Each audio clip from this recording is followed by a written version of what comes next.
Recording का message क्या screen share कर। Yes ma'am. अच्छा ठीक है।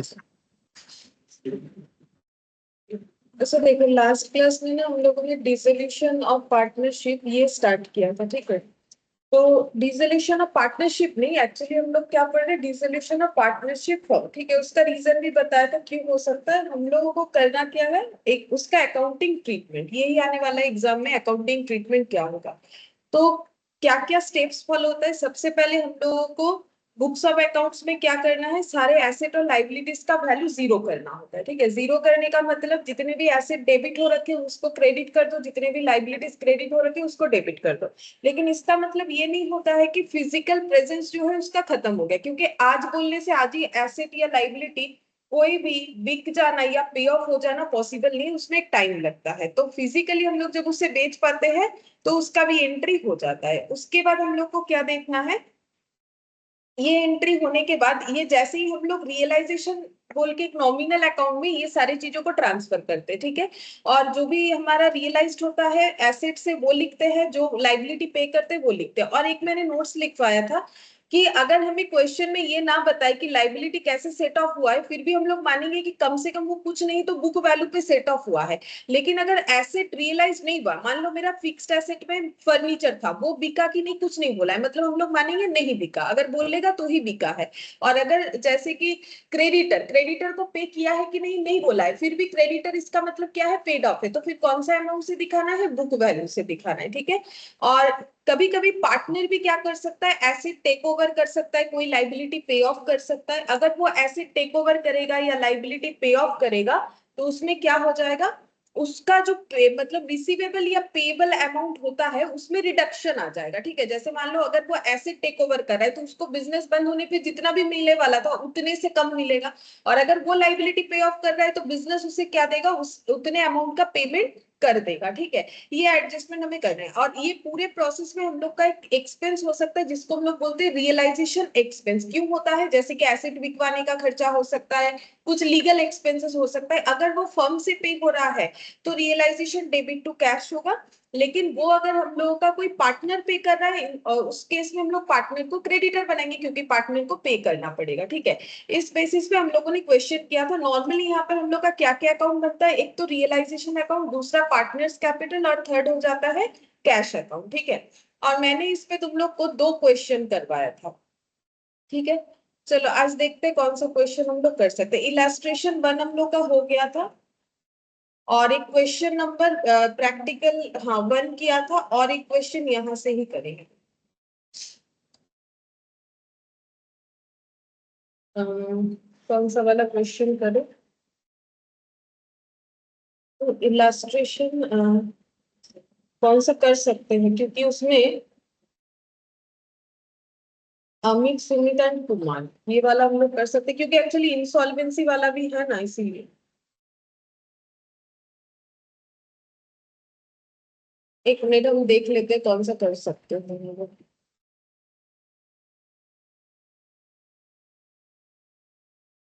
यहाँ पर लैंड एंड बिल्डिंग 1,35,000, हाँ ये वाला हम लोग कर सकते हैं, ठीक है। जो सीखा है उसी पे बेस्ड है। देखो बोल रहा है Amit Sumit and Kumar are partners sharing profit and losses in the ratio 2:2:1. The partner decide to dissolve the partnership on 31st March 2022. तो पार्टनर लोगों ने डिसाइड किया है कि 31st March 22 में ये लोग बिजनेस को बंद करने वाले हैं और उनका बैलेंस शीट कुछ ऐसा दिख रहा है, ठीक है।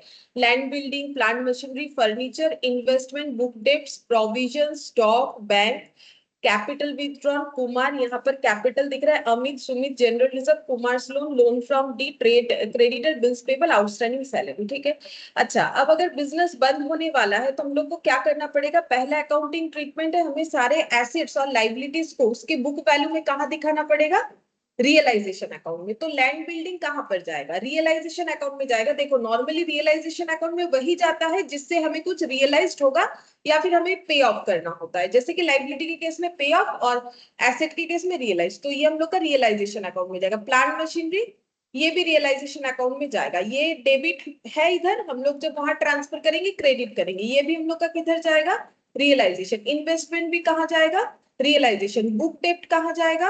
रियलाइजेशन। और प्रोविजंस फॉर बैड डेप्ट भी कहाँ जाएगा? रियलाइजेशन में जाएगा। भले ये हमें किसी को पे ऑफ नहीं करना होता है, लेकिन ये हमारे बुक डेप्ट को क्या कर रहा है? कम कर रहा है, ठीक है। तो अगर क्या होता है ना, अगर मेरे एसेट साइड में ऐसा कोई एसेट है, चाहे करेंट हो चाहे फिक्स्ड एसेट, और उसके अगेंस्ट में अगर कोई रिजर्व बना हुआ है, जैसे मान लो इन्वेस्टमेंट, और इसके अगेंस्ट में मान लो इधर बना हुआ है इन्वेस्टमेंट फ्लक्चुएशन रिजर्व, तो अगर अगेंस्ट में रिजर्व बना हुआ है या फंड बना हुआ है, तो अगर वो एसेट आ रहा है तो उसका रेस्पेक्टिव रिजर्व या फिर फंड जो भी बोलो वो भी आ जाएगा रियलाइजेशन अकाउंट में, ठीक है। अच्छा, अब इसके बाद यहाँ पर स्टॉक आएगा। बैंक आएगा? नहीं आता है, क्योंकि बैंक कभी भी हम लोग रियलाइज नहीं करते, वो ऑलरेडी रियलाइज्ड हालत में ही है। इसका सेपरेट अकाउंट बनता है जिसको हम लोग क्या बोलेंगे? बैंक अकाउंट, क्योंकि यहाँ बैंक है। अगर कैश होता तो कैश अकाउंट। अब ये कैपिटल विथड्रॉल, तो कैपिटल कहाँ आएगा? कैपिटल अकाउंट में, चाहे डेबिट हो चाहे क्रेडिट हो। ये कैपिटल का कैसा बैलेंस है? क्रेडिट। ये कैपिटल का कैसा बैलेंस है? डेबिट बैलेंस, नेगेटिव बैलेंस है। जनरल रिजर्व किसको बिलोंग करता है? पार्टनर को। तो ये भी कहां पर जाएगा? पार्टनर्स कैपिटल में। ये यहां से लेके यहां तक पार्टनर्स कैपिटल में जाएगा। कुमार लोन, कुमार कौन है? पार्टनर है। तो फर्म ने पार्टनर से क्या लिया है? लोन लिया है कि दिया है? लिया है, लाइबिलिटी साइड में। तो इसका ट्रीटमेंट क्या होना चाहिए? हाँ, इसका अलग अकाउंट बनता है। क्यों बनता है? देखो, क्योंकि ये हम लोग पहले दिन जब डिस्कस कर रहे थे तो मैंने बोला था दो तरीके का लाइबिलिटी होता है, एक होता है आउटसाइडर, एक होता है इनसाइडर। ये कैसा लाइबिलिटी है? ये लाइबिलिटी तो है, लेकिन कैसा लाइबिलिटी है? इनसाइडर लाइबिलिटी, मतलब पार्टनर को पे करना है, तो इसका अलग अकाउंट हम लोगों को बनाना चाहिए। अच्छा, लोन फ्रॉम डी, ये कहाँ जाएगा? रियलाइजेशन अकाउंट में, क्योंकि ये तो बाहर वाला कोई है जिससे लोन लिया था, इसको पे करना पड़ेगा। Trade creditor realisation, bills payable realisation, outstanding salary realisation, ठीक है। इस तरीके से हम लोग को ट्रीटमेंट करना चाहिए। अच्छा, इसके बाद देखते हैं क्या इंफॉर्मेशन दिया है। बोल रहे हैं कि रियलाइजेशन एक्सपेंसेस हुआ है 18,000, out of which 3,000 was borne by Amit. Amit कौन था? पार्टनर, ठीक है। तो जो भी रियलाइजेशन का एक्सपेंसेस है उसमें से 3,000 बोल रहा है कि अमित बियर कर रहा है। अच्छा, तो इसका मतलब कुछ अमाउंट अमित देगा, मतलब पार्टनर देगा, और बाकी कितना हो रहा है फिर? 15। ये कौन कहां से जाएगा? बिजनेस से, मतलब पार्टनरशिप फर्म से ये पैसा जाएगा, ठीक है। तो यहाँ पर एंट्री तो अलग अलग हो जाएगा। अगर फर्म से जा रहा है तो एंट्री क्या होगा? रियलाइजेशन टू बैंक, क्योंकि यहाँ देखो बैंक वाला है तो हम वही लिख रहे हैं, ठीक है।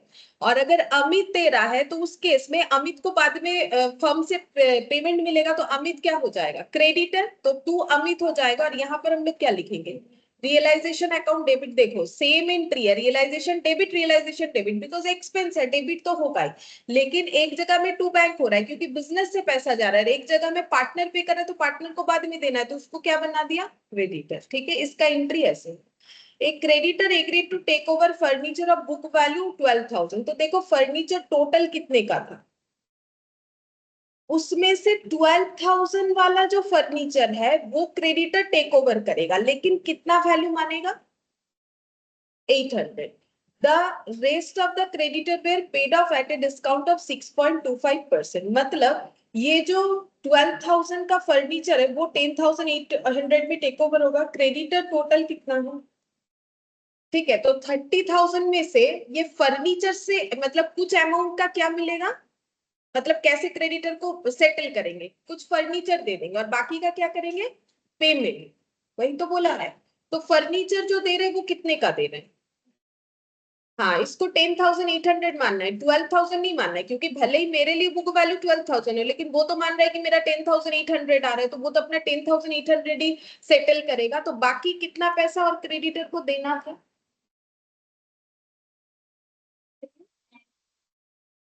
200। अच्छा, तो लेकिन इतना नहीं देना पड़ेगा। कितना डिस्काउंट मिलेगा? 6.25%, मतलब माइनस कितना हो जाएगा? हाँ, इतना हम लोग को माइनस कर देना है, तो इतना अमाउंट हम लोग को पे करना पड़ेगा। अच्छा, इन दोनों में से कौन सा एंट्री होगा, या फिर दोनों ही एंट्री होगा? मुझे एक चीज बताओ, कौन सा एंट्री होगा?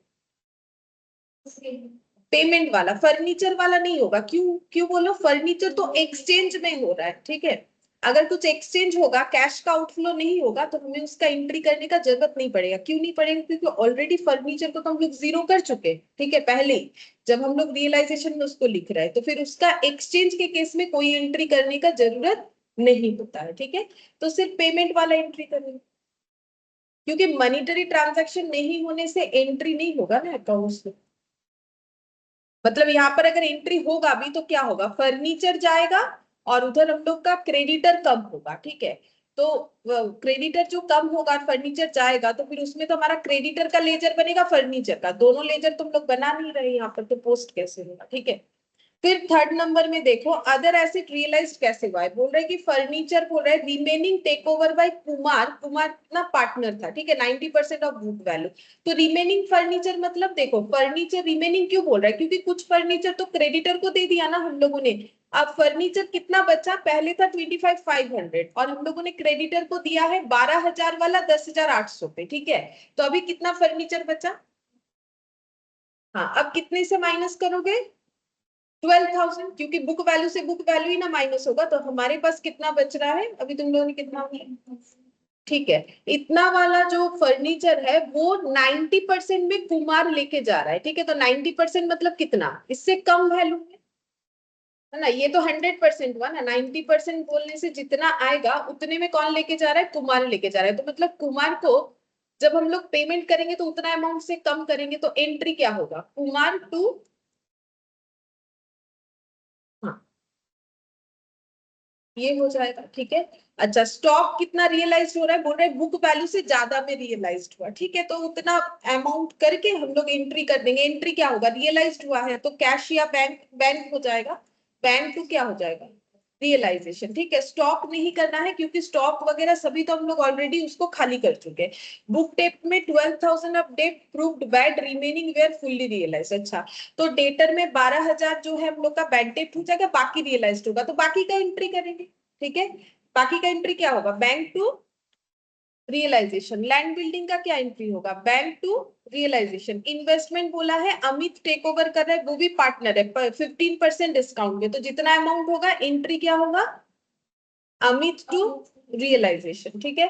For half of his loan D accepted plant machinery and 7,500 cash. अच्छा, डी का जितना भी लोन था ना, उसमें हाफ लोन क्या हो गया, हाफ लोन के बदले उसने क्या ले लिया, प्लांट मशीनरी जो है इनका, और बाकी के लिए क्या लिया है, 7,500 कैश। अब मुझे देखना पड़ेगा कि ये जो इन्होंने एक्सेप्ट किया, कम किया ज्यादा किया, वो देख लेंगे, ठीक है।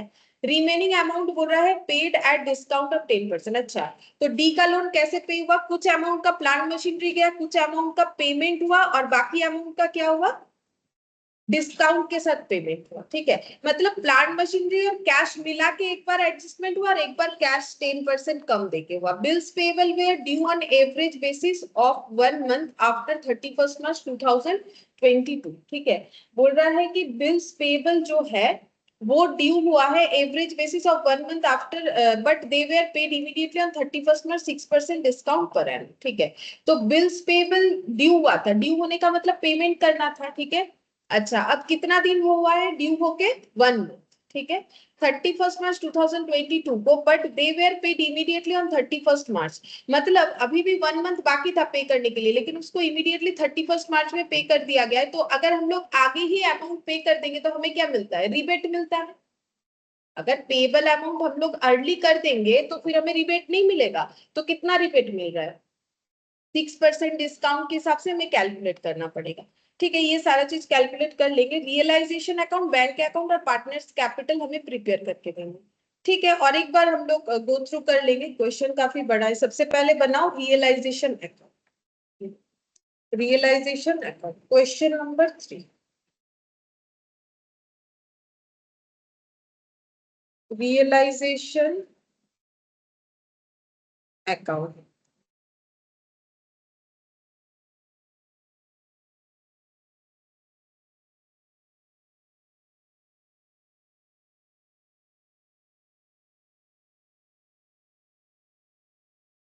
पूरा पेज ही रख देते हैं, रियलाइजेशन अकाउंट, उसके बाद पार्टनर्स कैपिटल अकाउंट और कैश, यहाँ पर बैंक अकाउंट बन जाएगा।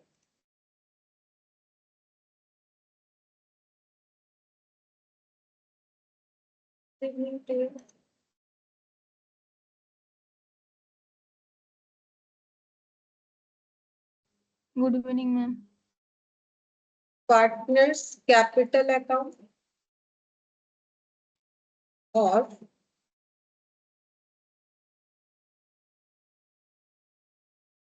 Bank account.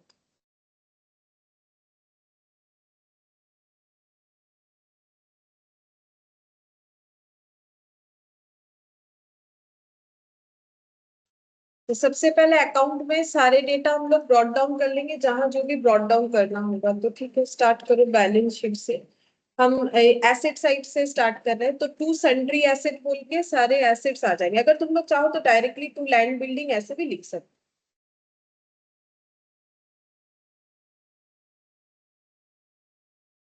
सबसे पहले है लैंड एंड बिल्डिंग। ये हम लोग क्या कर रहे हैं, अकाउंटिंग ट्रीटमेंट। हम लोग अकाउंटिंग वे में इसको जीरो कर रहे हैं, 1,35,000। अच्छा, उसके बाद प्लांट एंड मशीनरी।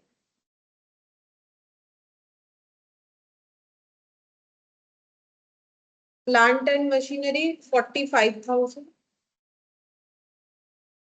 फर्नीचर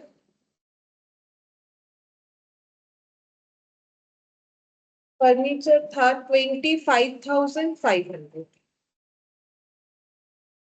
फिर इन्वेस्टमेंट इन्वेस्टमेंट है 15,000। इन्वेस्टमेंट हो गया। फिर उसके बाद बुक डेप्ट 60,000।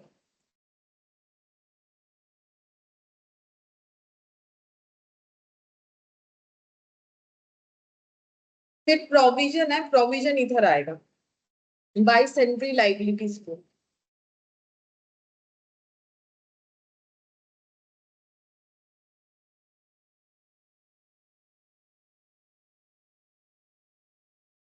प्रोविजंस 6,000। अच्छा, इसके बाद स्टॉक आएगा। स्टॉक और बस, और कुछ नहीं आएगा। स्टॉक आएगा इधर।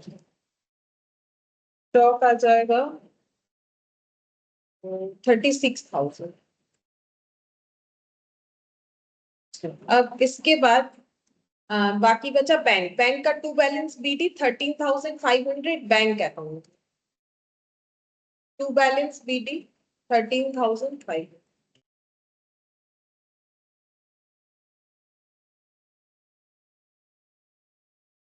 इसके बाद देखो, कैपिटल विड्रॉल कुमार, तो फिर ये कैपिटल अकाउंट में जाएगा। अमित, सुमित और कुमार तीन पार्टनर है, ए, एस और के। ठीक है, अगर इसका बैलेंस जो है वो एसिड साइड में दिख रहा है, मतलब डेबिट बैलेंस है, तो ब्रॉट डाउन किधर होगा, इधर होगा। हाँ, टू बैलेंस बीडी। तो इसमें हम लोग लिखेंगे 32,400। तो अगर देखा जाए तो इधर का पूरा हम लोगों ने लिख लिया। ठीक है, अब इधर फिर कैपिटल मिल रहा है अमित और सुमित का 55,200, 55,200। तो बाई साइड में क्या होता है, 55,200 और 55,200 हो गया। अच्छा, अब नेक्स्ट देखो, बोल रहा है जनरल रिजर्व, तो ये भी पार्टनर लोगों को जाता है।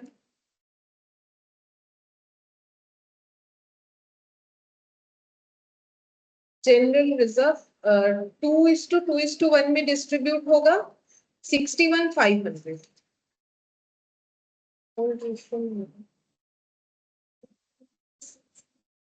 600 24,600। दूसरा वाला कितना ही होगा, 12,300। 24,600 और 12,300, ये हम लोग का जनरल रिजर्व हो गया। ठीक है। अच्छा, अब इसके बाद कुमार्स लोन, इसका अलग अकाउंट बनाएंगे। ठीक है, ये पे ऑफ कर सकते हैं, तो पे ऑफ कर देंगे। इसका बोला नहीं है, इसको वर्किंग नोट में फिर बना सकते हो, वर्किंग नोट 1 करके कुमार्स लोन, क्योंकि ये हमें मेन सोल्यूशन में बोला नहीं है। इसको सबसे पहले किधर ब्रॉट डाउन करें, लोन है तो by balance BT credit side में जाएगी। 15,000। इसका होता क्या है, अगर पैसा बच जाए तो इनको पे होता है, क्योंकि पहले आउटसाइडर को पे करेंगे उसके बाद ही हम लोग इनसाइडर को पे कर सकते हैं, लेकिन करना क्या है, पे ऑफ करना है, ठीक है। लेकिन ये रियलाइजेशन में भी नहीं जाएगा क्योंकि वहां आउटसाइडर वाला हिसाब होता है। कैपिटल में अभी नहीं दिखाएंगे, ये जो है अगर पेमेंट होगा तो दिखा देंगे बैंक में, ठीक है। अच्छा, नहीं होगा तो ऐसे ही इनका लॉस है फिर। अब देखो डी, डी से लोन लिया, ये तो आउटसाइडर है तो ये हम लोग का रियलाइजेशन अकाउंट में जाएगा, तो ये यहाँ पर हो जाएगा लोन फ्रॉम डी, या फिर डीज लोन लिख दो, 1,20,000। इसके बाद ट्रेड क्रेडिटर 30,000,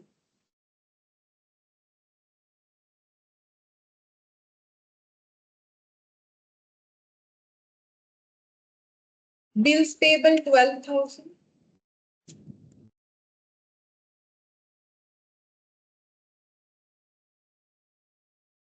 और आउटस्टैंडिंग सैलरी,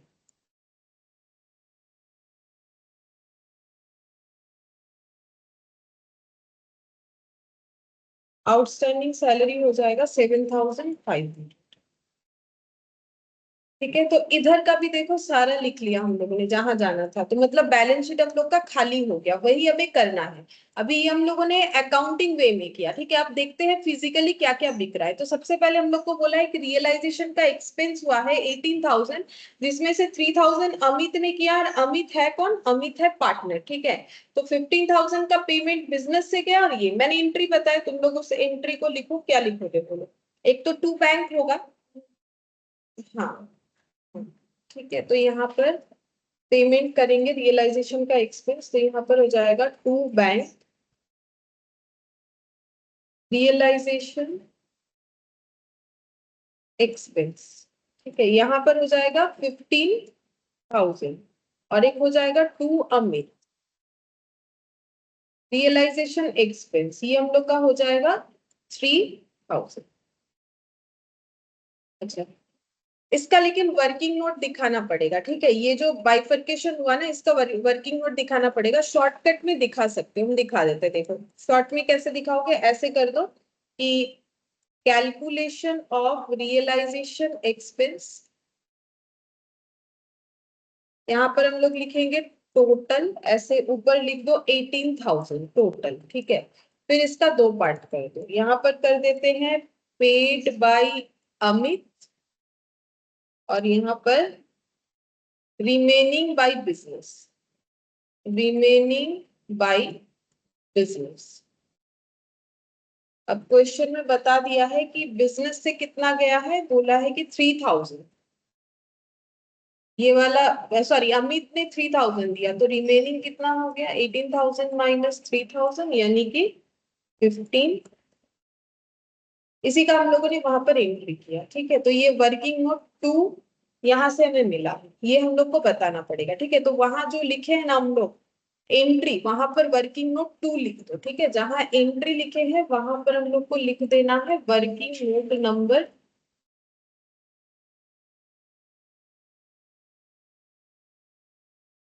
ठीक है। यहाँ तक क्लियर होगा। ठीक है, अब इसके बाद एक creditor agreed to take over furniture of book value 12,000, इसका भी, इसका तो मतलब डेफिनेटली वर्किंग नोट बनना चाहिए। चलो वर्किंग नोट बनाते फिर रीड करके उसके साथ साथ ही कर लेते हैं। Working note number 3, calculation for creditor, calculation for creditor, तो क्रेडिटर का टोटल कितना दिख रहा है, रियलाइजेशन में देखो तो कितना लिखा है हम लोग, 30,000, 30,000, ठीक है।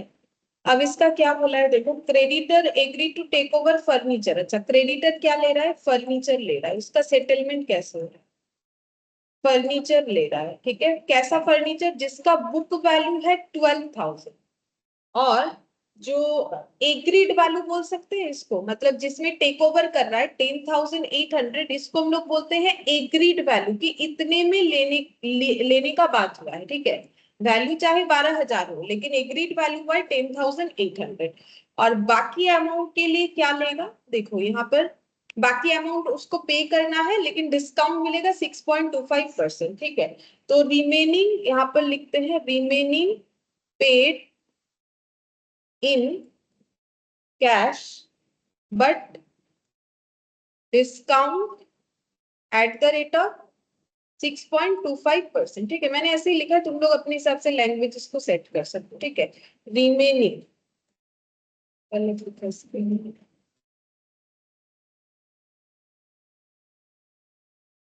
ठीक है, तो रिमेनिंग कितना होगा? 30,000 पूरा देना था। अभी हम लोगों ने कितना दिया है? जितना एग्रीड वैल्यू, 10,800 का फर्नीचर दिया है, भले ही वो 12,000 का हो, वो तो 10,800 मानेगा, तो बचता है कितना? 19,200। अब इतना भी हम लोग पे नहीं करेंगे, डिस्काउंट लेने के बाद माइनस, देखो कितना, 18,000। ठीक है, तो 18,000 हम लोग जो है पे करेंगे। तो इस पोर्शन के लिए नो एंट्री, एक्सचेंज के केस में कोई एंट्री नहीं हो, एक्सचेंज के केस में कोई एंट्री नहीं होगा, लेकिन इसके लिए एंट्री होगा। कितने अमाउंट का एंट्री होगा? 18,000 का, जितना पे कर रहे हैं ना उतने का, तो इसका एंट्री क्या होना चाहिए? रियलाइजेशन में डेबिट होगा, क्योंकि पेमेंट कर रहे हैं, टू क्या होगा? बैंक, हाँ, to bank, realisation to bank होगा। तो यहाँ पर हम लोग टू बैंक बोल के पेड टू क्रेडिटर लिखेंगे, to bank paid to creditor,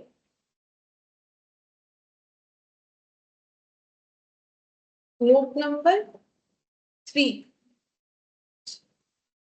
18,000। ठीक है, अब नेक्स्ट देखो क्या बोला है। अब बोल रहा है ये कुछ रियलाइज्ड हुआ है, फर्नीचर बोल रहा है कि रिमेनिंग फर्नीचर 90% में कुमार ने टेक ओवर किया है। ठीक है, तो इसका मतलब यहाँ पर एंट्री में क्या लिखेंगे? चलो वर्किंग नोट बना लेते, क्योंकि उसका 90% वगैरह ये सब निकालना पड़ेगा। ठीक है, तो वर्किंग नोट नंबर 4। ठीक है, वर्किंग नोट नंबर 4, इसमें लिखेंगे कैलकुलेशन फॉर, क्या था? फर्नीचर के बारे में। हाँ, फर्नीचर। इसका क्या कैलकुलेशन करेंगे? सबसे पहले देखो टोटल फर्नीचर कितना, 25,500 टोटल फर्नीचर। अब इसमें से पहले कुछ हुआ है, क्या हुआ है? Taken by creditor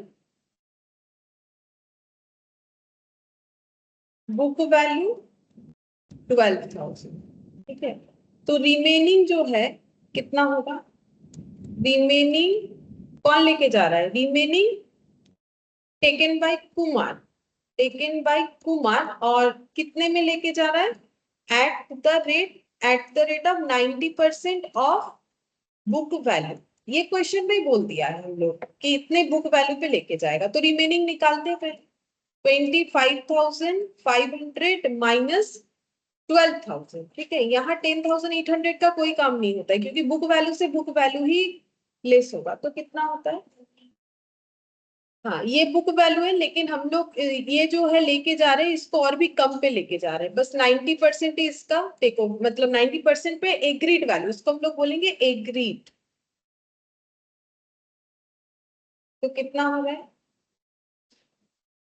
12,150। ठीक है, अच्छा, तो इस पोर्शन का ही एंट्री होगा, ये तो मैंने जस्ट डिटेल्स लिखा था, तो इस पोर्शन का एंट्री क्या हो जाएगा फिर? देखो, रियलाइज, जैसे रियलाइज्ड होता है मार्केट में नहीं होके कुमार लेके जा रहा है, तो अगर मार्केट में होता तो बैंक टू रियलाइजेशन, अब मार्केट में नहीं हो रहा है, पार्टनर लेके जा रहा है, तो पार्टनर तो पैसा नहीं देगा, वो अपना रिसीवेबल अमाउंट के साथ एडजस्ट करेगा, तो क्या हो जाएगा? कुमार्स कैपिटल, हाँ, to realisation, Kumar's capital to realisation. यहाँ पर हो जाएगा बाई, बाई साइड में जाएगा, बाई कुमार्स कैपिटल। कितना आया अमाउंट?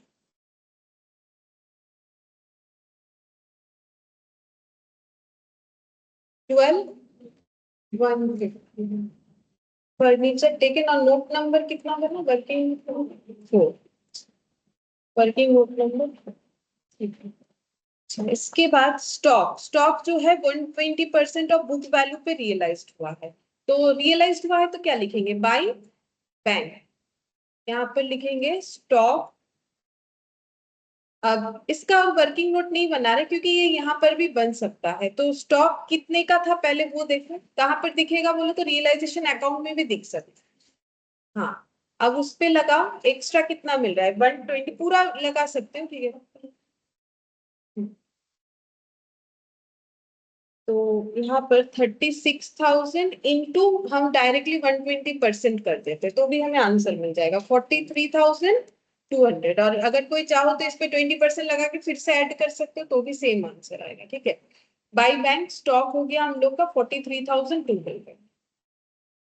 इसका भी वर्किंग नोट बना सकते हैं लेकिन यहाँ बन गया तो इसलिए मैंने वो नहीं बनवाया। बुक डेप्स में बोल रहा है कि 12,000 बैड है और बाकी फुल्ली रियलाइज्ड है, ठीक है। तो जो रियलाइज्ड है उसके लिए एंट्री क्या होगा, रियलाइज मतलब पैसा मिला, हाँ, बैंक टू रियलाइजेशन, ठीक है। अच्छा, तो हम लोग क्या लिखेंगे, बाय बैंक, लिखो बाय बैंक, ये भी यहाँ पर बन जाएगा। यहाँ पर लिख देते हैं डेटर, तो डेटर से कितना मिलेगा, वैसे डेटर कितने का था ये देखो 60,000 का था, ठीक है। यहाँ पर दिख रहा है ना, हमें रियलाइजेशन अकाउंट में दिख रहा है, क्वेश्चन का जरूरत नहीं है। अब इसमें से कितना नहीं मिलेगा, 12,000, तो ये लिस्ट है, तो कितना मिलेगा 48। फिर इसके बाद देखो लैंड बिल्डिंग 1,65,000, तो उतना ही लिखेंगे जितना रियलाइज हुआ है। बाई बैंक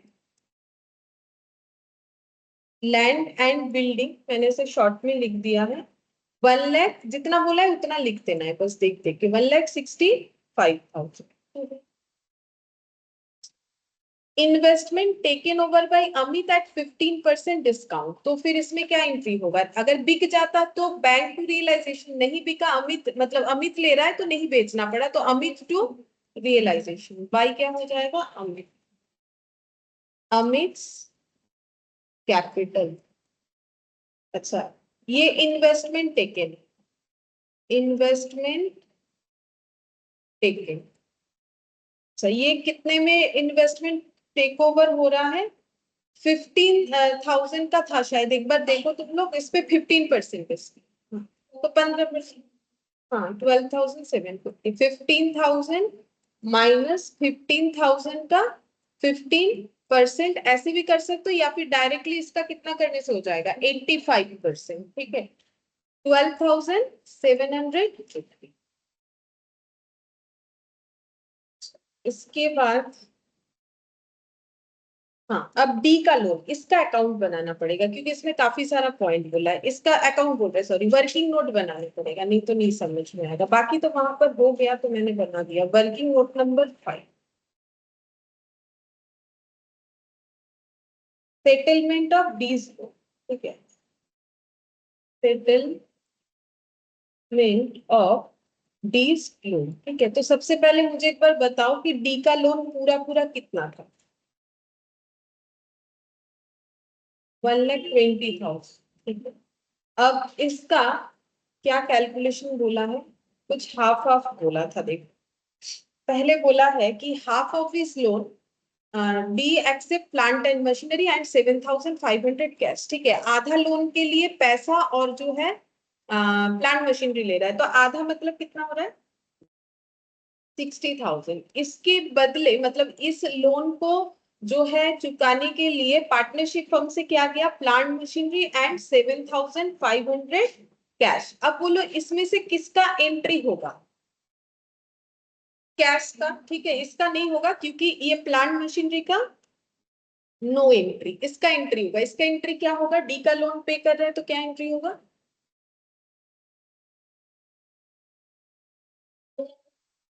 हाँ रियलाइजेशन टू बैंक हो जाएगा, ठीक है। Realisation account debit to bank, और बाकी हाफ का क्या बोला है, बाकी हाफ मतलब भी कितना होगा 60,000 ही होगा। अब उसके लिए क्या बोला है देखो, बाकी 60,000 के लिए बोला है the remaining amount was paid at a discount of 10%, तो ये पेमेंट करना है लेकिन एट द रेट 10% डिस्काउंट पे, तो कितना होगा, मतलब 90% पे करना पड़ेगा, या फिर तुम लोग 60,000 माइनस 60,000 इंटू 10% कर सकते हो, या फिर डायरेक्टली 90% कर दो, तो 54,000। क्या इसका एंट्री होगा? हाँ होगा, ये तो पेमेंट है, एंट्री तो होना चाहिए। कितना एंट्री होगा? हाँ, तो इधर भी रियलाइजेशन टू बैंक, इधर भी रियलाइजेशन टू बैंक, तो टोटल पेमेंट देख लेते कितना होता है, एक ही बार में उसका एंट्री कर देंगे। टोटल पेमेंट मतलब ऐड कर दो 7,500 प्लस 54,000, 61,500। तो हम लोग इसका ही पूरा पूरा एंट्री कर लेते हैं, ठीक है। इसका पूरा एंट्री, वही एंट्री तो सेम रहेगा, जो अमाउंट है वो लिख देना है, और वर्किंग नोट नंबर देना है 5, ठीक है। तो लिखो 61,500 to bank D's loan paid. क्या लिखना है? To bank D's loan paid.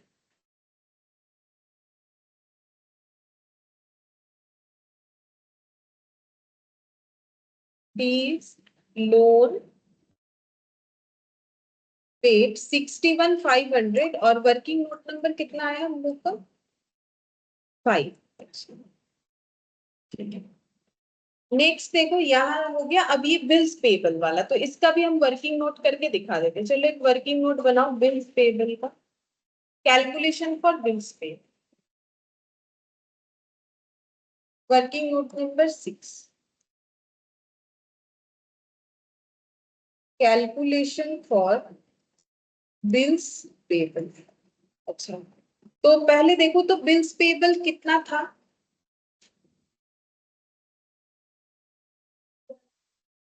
12,000। अच्छा, इसमें बोला क्या है? बोला है कि बीपी तो वैसे देना है, अभी भी 1 मंथ बाकी है, लेकिन 1 मंथ के पहले ही दे दिया है, तो इनको 6% डिस्काउंट मिलेगा, 6% पर एनम के बेसिस पे। तो देखो 12,000 पे फिर कितना डिस्काउंट होगा, वही तो हम लोग को कैलकुलेट करना है। तो 12,000 पे 6% करेंगे तो पूरे साल का निकलेगा, मुझे 1 मंथ का निकालना है, तो हम कितना लिखेंगे? 1/12, क्योंकि ये इंटू करने से 12 मंथ का, डिवाइडेड बाई 12 करोगे तो पर मंथ का, तो 1 मंथ का ही मुझे चाहिए। कितना हो गया डिस्काउंट? 60। तो फिर कितना पेमेंट किया होगा हम लोगों ने? पेड अमाउंट कितना होगा? माइनस करोगे तो पता चल जाएगा, 11,940, ठीक है। अच्छा, बीपी पेमेंट का एंट्री क्या करोगे? Realisation account debit to bank, ठीक है। 11,940 realisation account debit to bank.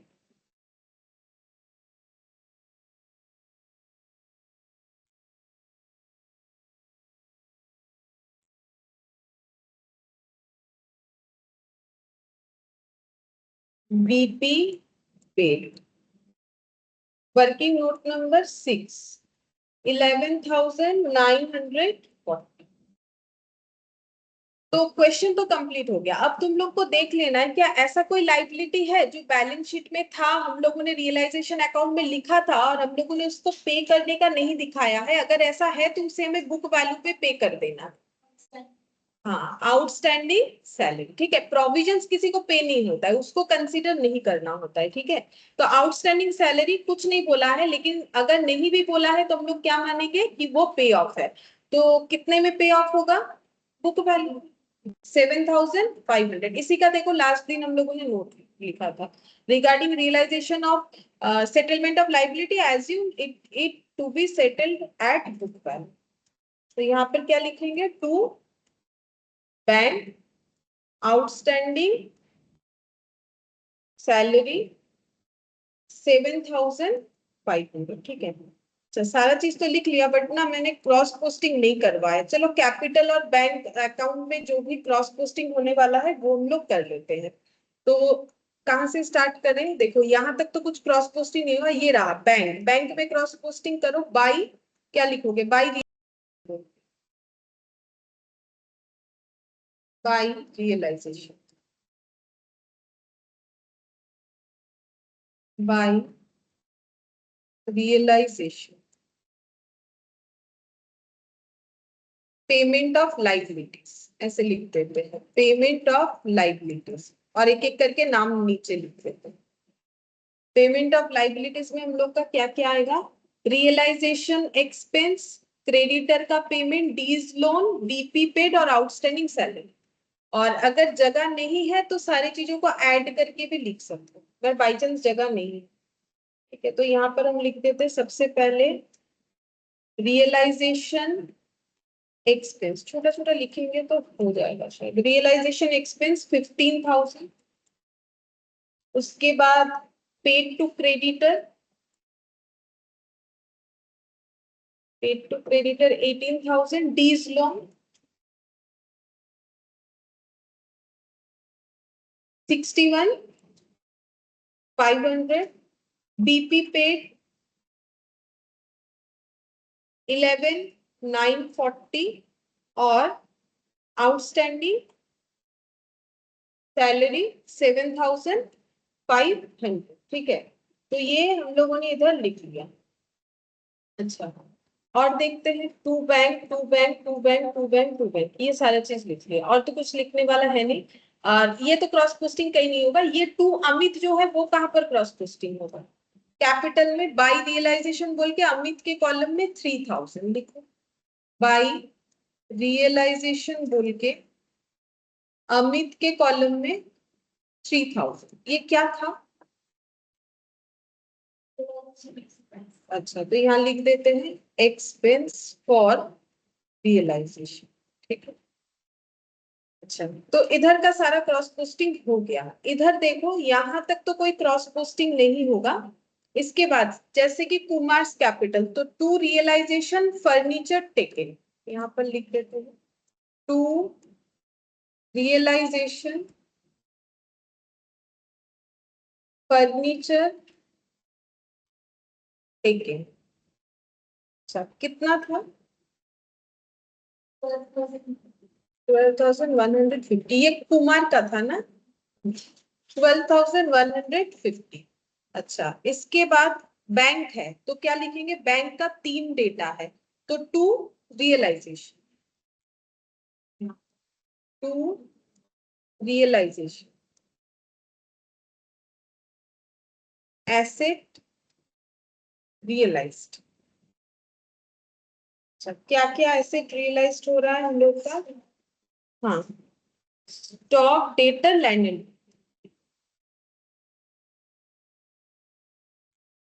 Stock, debtor, land and building. तो स्टॉक कितने का था? 43।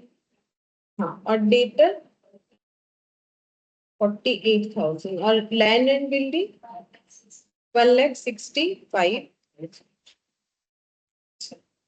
ये क्रॉस पोस्टिंग हुआ, मतलब यहां से लेके यहां तक हो गया। अब ये वाला बाय अमित कैपिटल, तो टू क्या हो जाएगा? Realisation investment taken over, to realisation investment taken over. अच्छा, ये किसने टेक ओवर किया है? अमित ने। अच्छा, यहाँ पे कितना आ जाएगा? 12,007। ठीक है, तो क्रॉस पोस्टिंग भी हम लोगों ने कर लिया। अच्छा, अब और तो कुछ बोला नहीं है। ठीक है, चलो सारी चीज तो कंप्लीट हो गया। अब सबसे पहले हम लोग किसको क्लोज करेंगे? रियलाइजेशन अकाउंट को। तो क्लोज करके देखो प्रॉफिट हो रहा है कि लॉस हो रहा है, उसको डिस्ट्रीब्यूट करना है पार्टनर के रेशियो में। ठीक है, जो रेशियो उनका प्रॉफिट शेयरिंग रेशियो।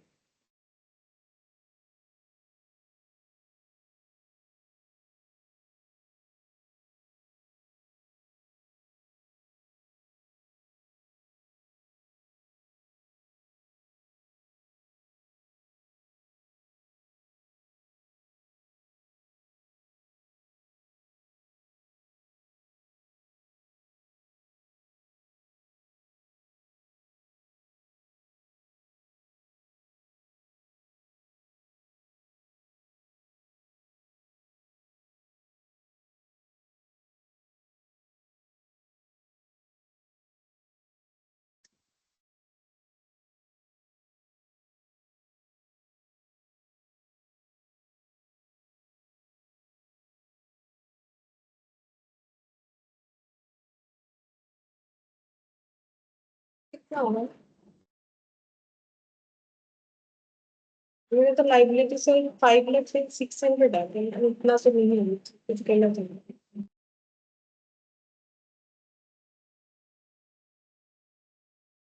प्रॉफिट आ रहा है कितना?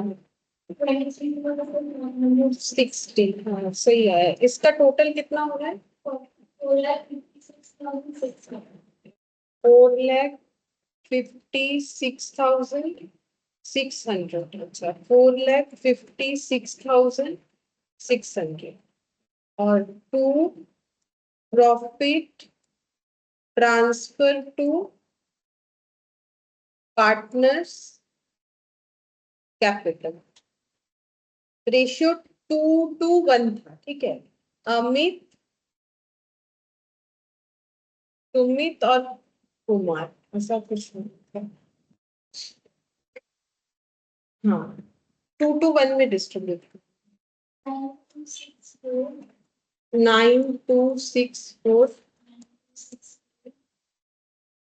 4,632 2/5 2/5 और 1/5 में डिस्ट्रीब्यूट हुआ है, और टोटल अमाउंट है 23,160 प्रॉफिट का। अब ये कहाँ पर ट्रांसफर होगा? कैपिटल में, ठीक है। तो कैपिटल में ट्रांसफर कर, क्या लिखना पड़ेगा?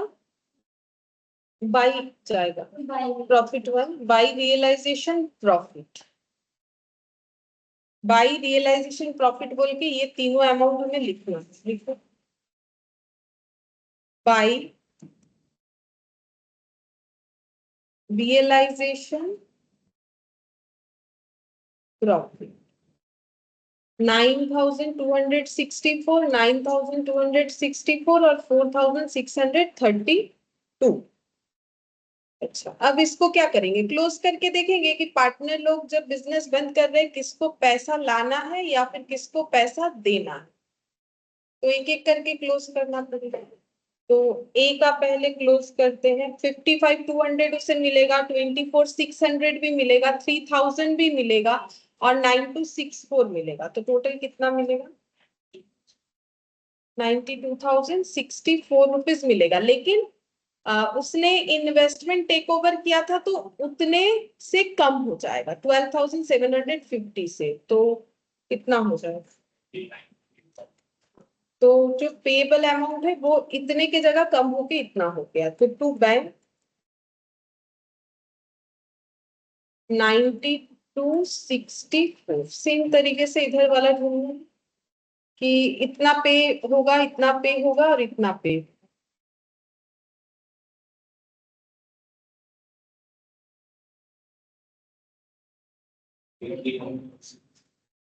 89,64। अच्छा, इसको पूरा मिल जाएगा क्योंकि इसका कोई डिडक्शन है नहीं, इतना पूरा ही इसको मिल जाएगा। और इसका देखो इधर अमाउंट ज्यादा है, जितना नहीं मिलेगा उससे ज्यादा उसका पेबल है, क्योंकि उसका कैपिटल ही नेगेटिव था ना, इस वजह से पेबल आ जा रहा है। देखो तो ये कितना हो जाएगा यहाँ पर? हाँ, 44,550। इतना अमाउंट जो है कुमार को देना है। 32,400 तो उसका नेगेटिव कैपिटल है, उसको उसे पे करना है। रियलाइजेशन में फर्नीचर टेक किया है, तो ये हो जाएगा, टेकन ओवर हो गया था। अब इतना इतना उसे मिलेगा, ठीक है। तो ये मिलने के बाद भी बिजनेस को तो इतना मिलेगा, तो बाकी अमाउंट जो है बिजनेस में उसे डालना पड़ेगा। तो बाई बैंक है, हाँ, 27,608, 44,550 टोटल। अब ये अमाउंट कहाँ ट्रांसफर होगा? बैंक अकाउंट में, ठीक है। बैंक अकाउंट में ये अमाउंट ट्रांसफर होगा। तो क्या बोल के ट्रांसफर होगा? एक तो हो जाएगा टू कुमार्स कैपिटल, और दो हो जाएगा बाई अमित कैपिटल और बाई सुमित कैपिटल, ठीक है। तो यहाँ पर लिखेंगे बाई ए, लिख देते हैं एस कैपिटल और बाई एस कैपिटल। तो 79,314, और उसके बाद वाला 89,064, और इधर हो जाएगा टू केस कैपिटल। इनको इंट्रोड्यूस करना है 27,618, ठीक है। अच्छा, अब ये ऐड करने से मैच नहीं होगा, वैसे हो जाना चाहिए। क्यों नहीं होगा? क्योंकि देखो हमारा ये लोन अकाउंट हम लोगों ने क्लोज नहीं किया ना, तो हमारे पास सफिशिएंट पैसा है, हम लोग क्लोज कर सकते हैं, क्योंकि तुम लोग टोटल करके देखोगे तो पैसा है, ठीक है। तो यहाँ पर क्या लिखेंगे? To bank. कितना पे करेंगे? जितना बोला है उतना, इसमें तो कोई डिस्काउंट वगैरह है नहीं, 15,000। तो ये हम लोग का कहाँ ट्रांसफर हो जाएगा? कैश अकाउंट, मतलब बैंक अकाउंट में, by commerce loan, by case loan. Okay.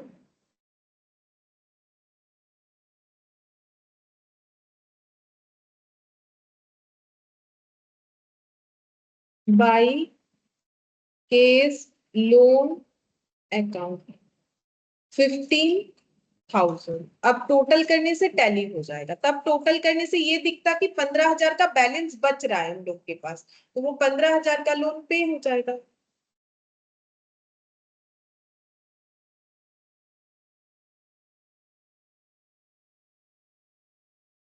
2,97,318 दोनों साइड में ही आना चाहिए।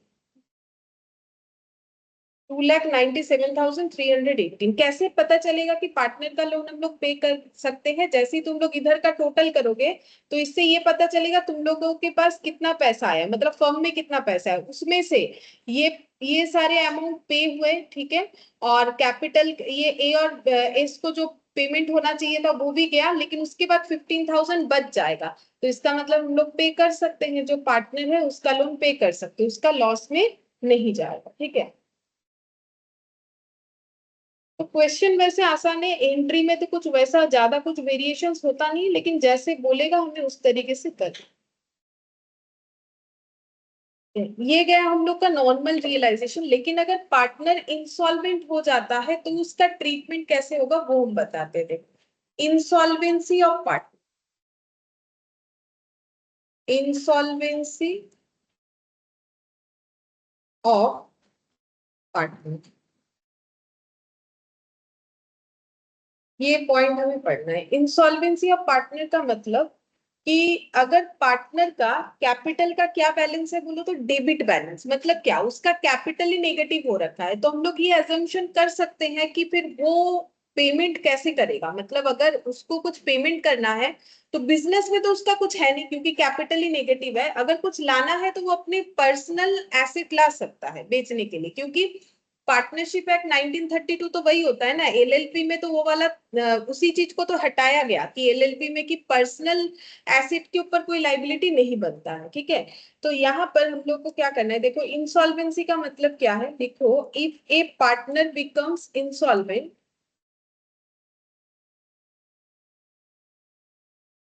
Insolvent and fails to pay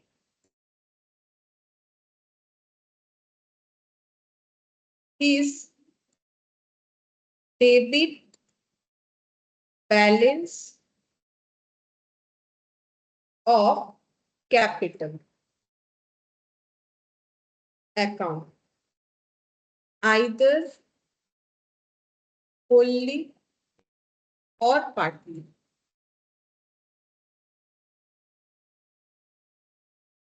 The unrecoverable portion is a loss to be borne by the solvent partner.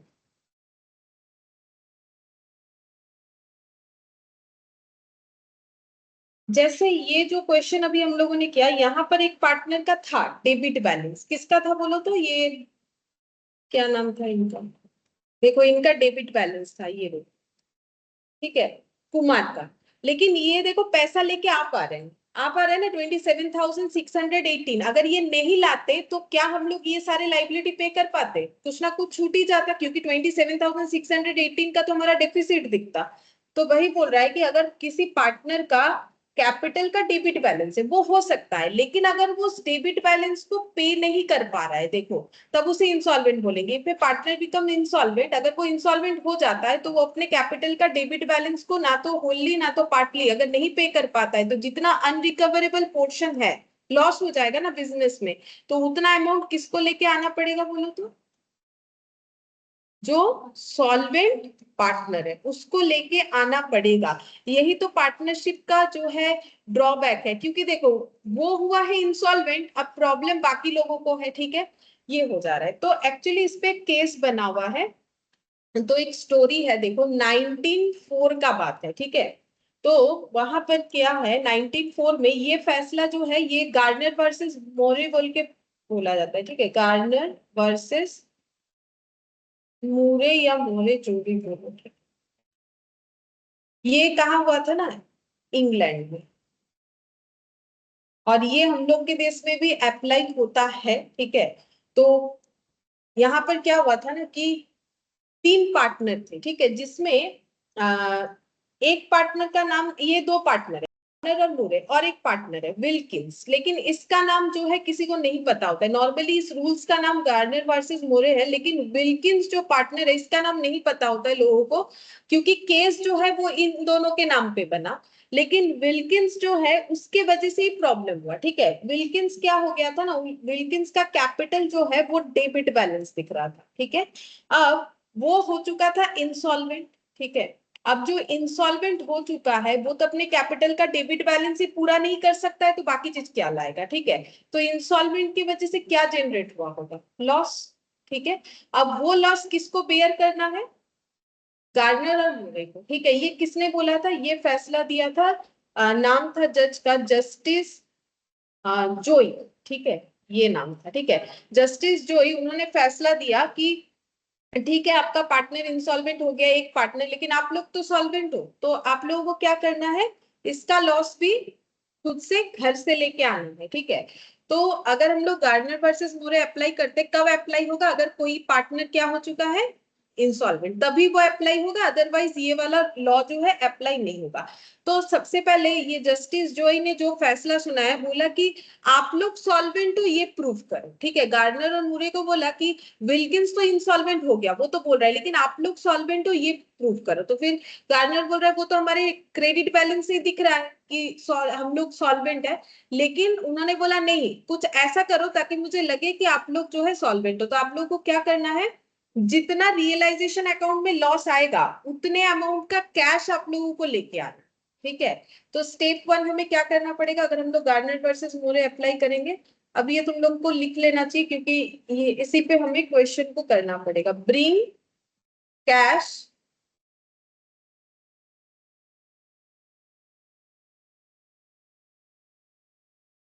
एक minute लिखो, bring the share of, cash नहीं, bring the share of realisation loss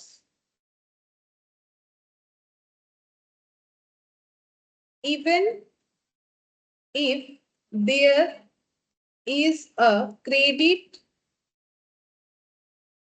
balance in capital, ठीक है।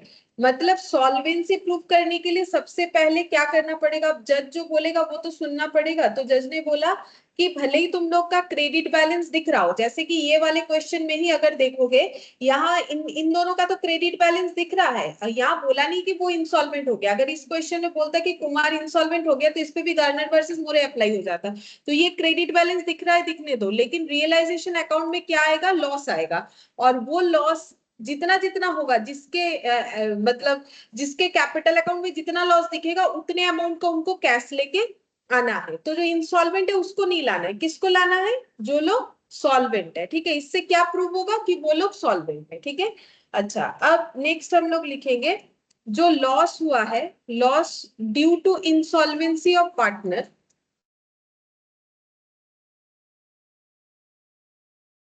Insolvency of partner लिख सकते हो, मैंने सिर्फ इंसॉल्वेंसी लिखा है। Insolvency will be shared by the solvent partner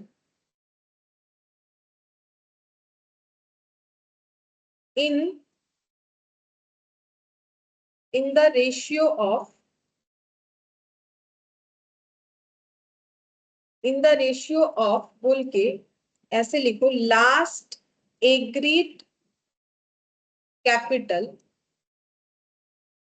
hyphen देके in case of fluctuation method, fluctuation capital method.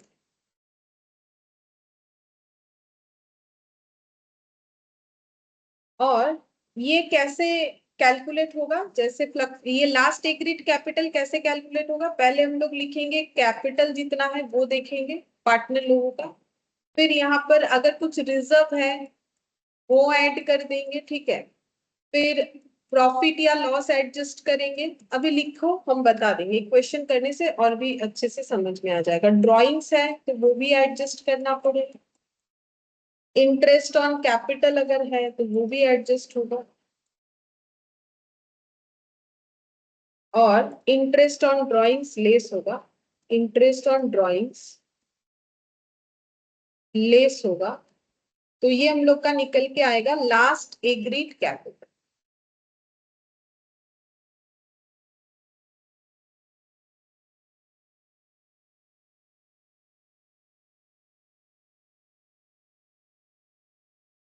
देखो लास्ट एग्रीड कैपिटल मतलब जो पार्टनर अमाउंट लॉस बेयर कर रहे हैं, कौन करेंगे, जो सॉल्वेंट पार्टनर है उनको इंसॉल्वेंट पार्टनर का लॉस बेयर करना पड़ेगा, लेकिन कौन से रेशियो में बेयर करेंगे बोल रहा है।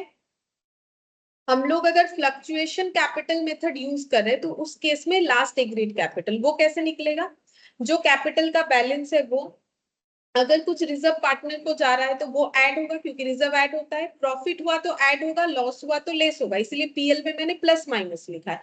ड्रॉइंग्स हुआ तो ऑब्वियसली कैपिटल कम होगा तो लेस करना पड़ेगा, इंटरेस्ट ऑन कैपिटल मिलता है पार्टनर को तो ऐड होगा, इंटरेस्ट ऑन ड्रॉइंग्स पे करना पड़ता है तो लेस होगा। ये सारे एडजस्ट करने के बाद क्या निकल के आएगा, लास्ट एग्रीड कैपिटल।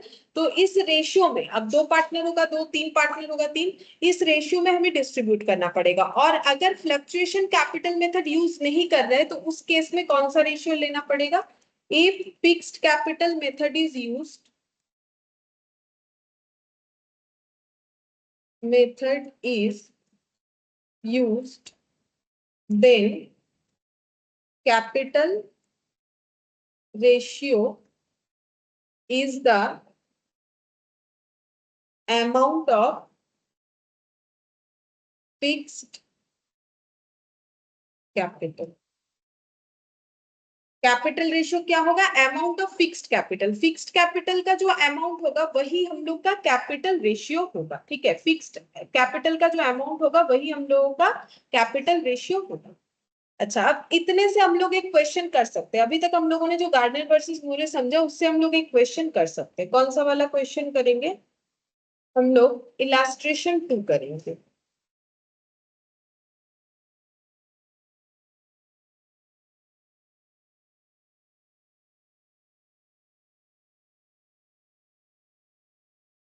देखो यहाँ पर बोला है P Q and R were partner sharing profit and losses 3:2:1, no partnership salary और interest on capital being allowed. अच्छा, कोई भी पार्टनर को क्या नहीं मिलेगा, सैलरी नहीं मिलता है, किसी को भी इंटरेस्ट ऑन कैपिटल नहीं मिलता है, ठीक है, तो एग्रीमेंट नहीं होगा तो नहीं मिलता है, क्योंकि ये सारी चीज तभी मिलते हैं अगर डीड में लिखा हुआ है। अच्छा, अब इधर देखो बोला है fixed asset, trademark, free hold property, इधर बोला है फिक्स्ड कैपिटल पीक्यू। अगर फिक्स्ड कैपिटल ये लैंग्वेज लिखा हुआ है तो बताओ कि ये फर्म कैसा मेथड यूज करता है, फिक्स्ड कैपिटल मेथड की फ्लक्चुएशन, फिक्स्ड कैपिटल मेथड। तो इसका दो अकाउंट होगा, एक तो फिक्स्ड कैपिटल और एक क्या रहना चाहिए हमारे पास, करेंट। तो देखो नीचे जरूर होगा करेंट अकाउंट, ये देखो फिक्स्ड कैपिटल में ये आर वाला पोर्शन नीचे आ गया, ये देखो करेंट अकाउंट पी और क्यू का दिख रहा है, आर का नहीं दिख रहा है, आर का इधर, मतलब आर का करेंट अकाउंट कैसा है, नेगेटिव है, ठीक है। लोन फ्रॉम पी मतलब पार्टनर से लिया गया लोन, इसका ट्रीटमेंट क्या होगा, इसका अलग से अकाउंट बन जाएगा, अगर हमारे पास पैसा होगा तो लोन हम लोग पार्टनर का पे कर देंगे। ट्रेड क्रेडिटर ये कहाँ जाना चाहिए, रियलाइजेशन। देखो गार्डनर वर्सेस मोरे जो अप्लाई होगा उसमें हमारे प्रीवियस टॉपिक का कोई भी चेंजेस नहीं होगा, रियलाइजेशन अकाउंट यहाँ भी बनेगा, कैश बैंक यहाँ भी बनेगा, पार्टनर्स कैपिटल अकाउंट भी यहाँ बनेगा। बस रियलाइजेशन अकाउंट जब जब पार्टनर्स कैपिटल बनाएंगे तब वहां पर रियलाइजेशन लॉस का अमाउंट एज ए कैश लेके आना पड़ेगा और इंसॉल्वेंट पार्टनर का लॉस हमें बेयर करना पड़ेगा। समझ में आ जाएगा, अभी क्वेश्चन करेंगे ना तो समझ में आ जाएगा। Plant equipment, motor vehicle, current asset में stock, trade debtor, provision, cash at bank, इसका अलग से अकाउंट बनेगा। अच्छा, मिसलेनियस लॉसेस में ये वाला है, तो ये लॉस कहां पर देना चाहिए। अच्छा चलो, तुम लोगों को अब स्टार्टिंग से एक बार पूछते हैं कि रियलाइजेशन अकाउंट में क्या किया जाएगा। एसेट साइड से बताओ। ट्रेडमार्क जाएगा रियलाइजेशन में, फ्री होल्ड प्रॉपर्टी ये भी जाएगा, प्लांट एंड इक्विपमेंट ये भी जाएगा, मोटर व्हीकल जाएगा, स्टॉक जाएगा, ट्रेड डेटर जाएगा, प्रोविजंस भी जाएगा, कैश एट बैंक का अलग अकाउंट बनेगा। आर्स करेंट अकाउंट कहां पर जाएगा, करेंट अकाउंट में जाएगा। या फिर देखो हम लोग एक चीज कर सकते हैं, इसको कैपिटल में भी ट्रांसफर कर सकते हैं, मतलब करेंट अकाउंट का अलग भी बना सकते हो या फिर उसको कैपिटल में भी हम लोग दिखा सकते हैं, क्योंकि हमें तो क्लोज करना है ना बिजनेस को। तो सारे जैसे हम लोग एग्जीक्यूटर अकाउंट को कैसे दिखाते थे, एग्जीक्यूटर पहले कैपिटल में पूरा दिखा देते थे इतना हुआ, फिर वहां से लेके कहाँ दिखाते थे एग्जीक्यूटर में।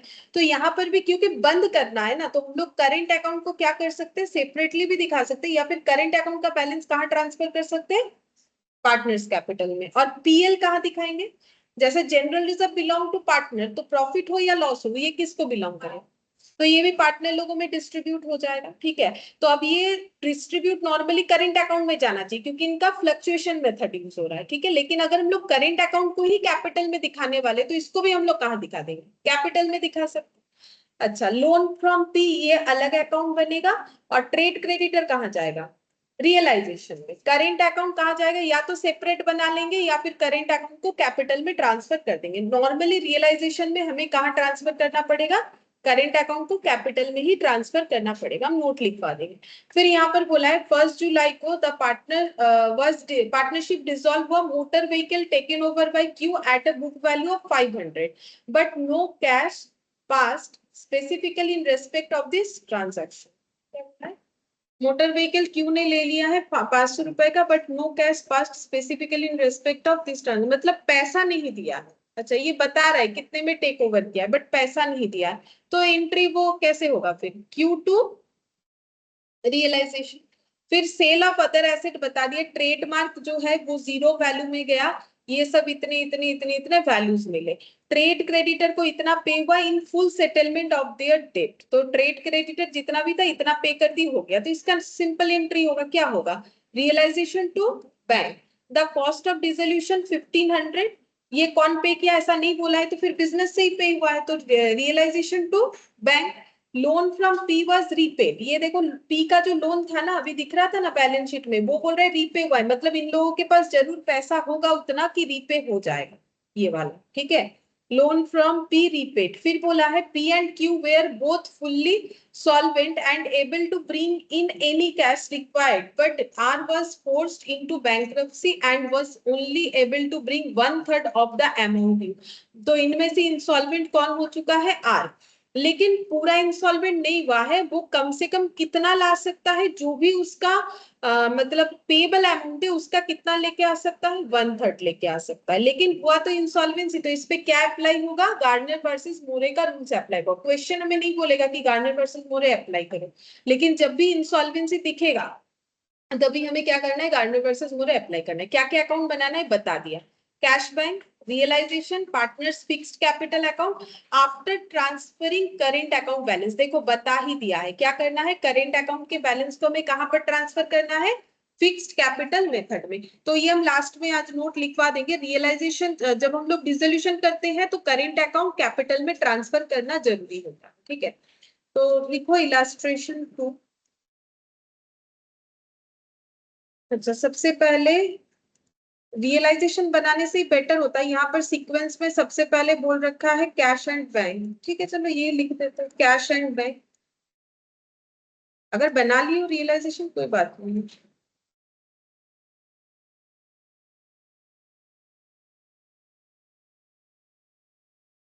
इसके बाद रियलाइजेशन है,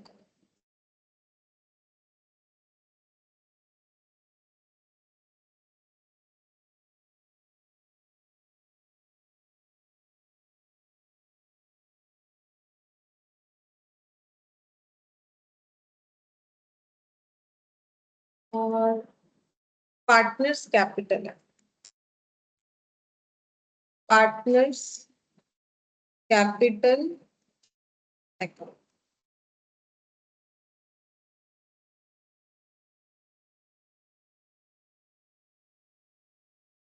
एक एक करके हम लोग पोस्ट करते हैं। सबसे पहले एसेट साइड से स्टार्ट करते हैं, तो to sundry fixed asset trademark ये सब लिखते जाएंगे। To sundry assets, sorry to, हाँ टू साइड में, टू सन्ड्री एसेट सबसे पहले ट्रेडमार्क,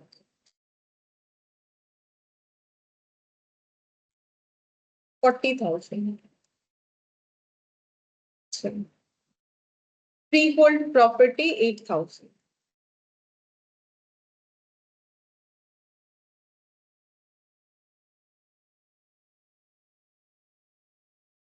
फ्री होल्ड प्रॉपर्टी 8,000। फिर देखो प्लांट एंड इक्विपमेंट 12,800, तो प्लांट एंड इक्विपमेंट 12,800। इसके बाद motor vehicle 700।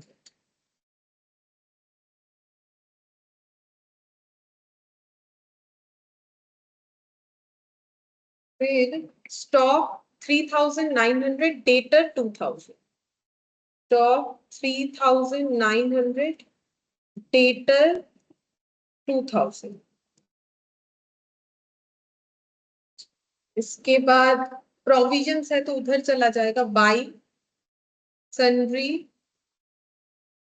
Liabilities, provision, provisions है 100। हाँ, कैश एट बैंक, तो ये टू बैलेंस बीडी 200 हो जाएगा, to balance BD 200।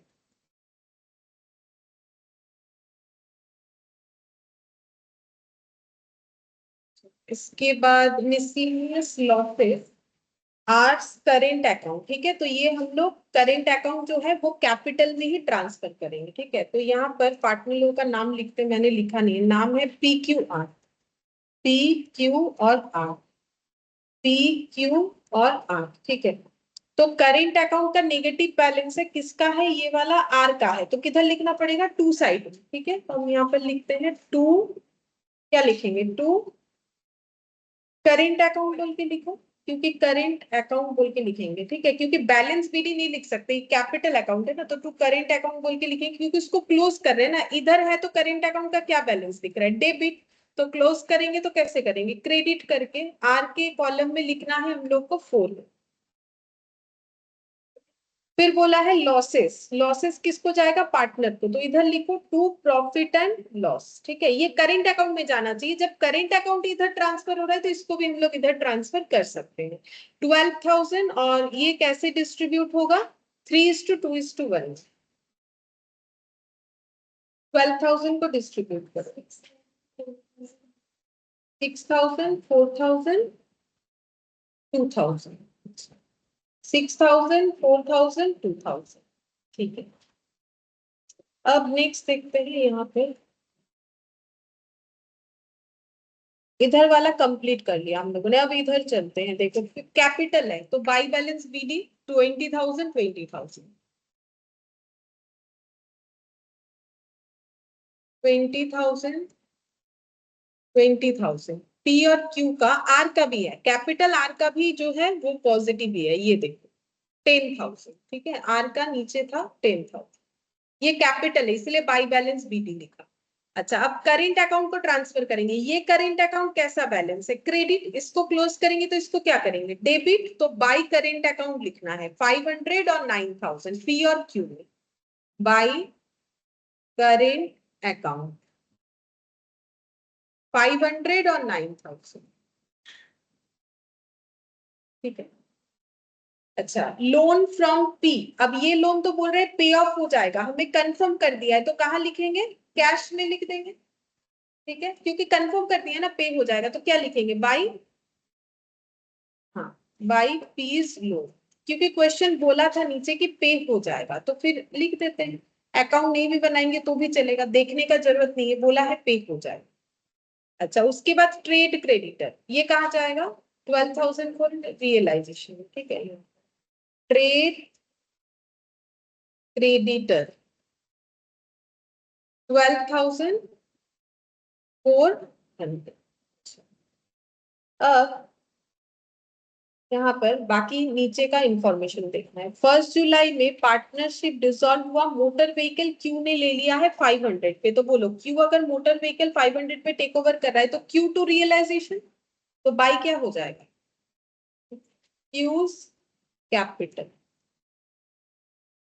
Motor vehicle taking, कितने में लिया है? 500 में। इसका क्रॉस पोस्टिंग करो, क्यू के अकाउंट में क्या लिखना है? To realisation motor vehicle taken 500, to realisation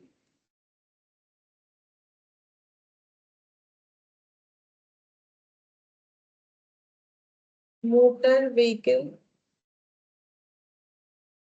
taken 500 पे हुआ है, किसने लिया है? क्यू ने। इसके बाद देखो बोल रहा है कि सेल ऑफ एनदर एसेट, तो ये सब बाई बैंक बोल के या कैश बोल के जो भी अकाउंट है वहां चला जाएगा, ठीक है। तो मतलब रियलाइजेशन नहीं होगा, बाई कैश एंड बैंक लिखिए, बाई कैश एंड बैंक। जो भी एसेट रियलाइज हुआ है उसका नाम हम लोग लाइन बाय लाइन लिखेंगे, ठीक है।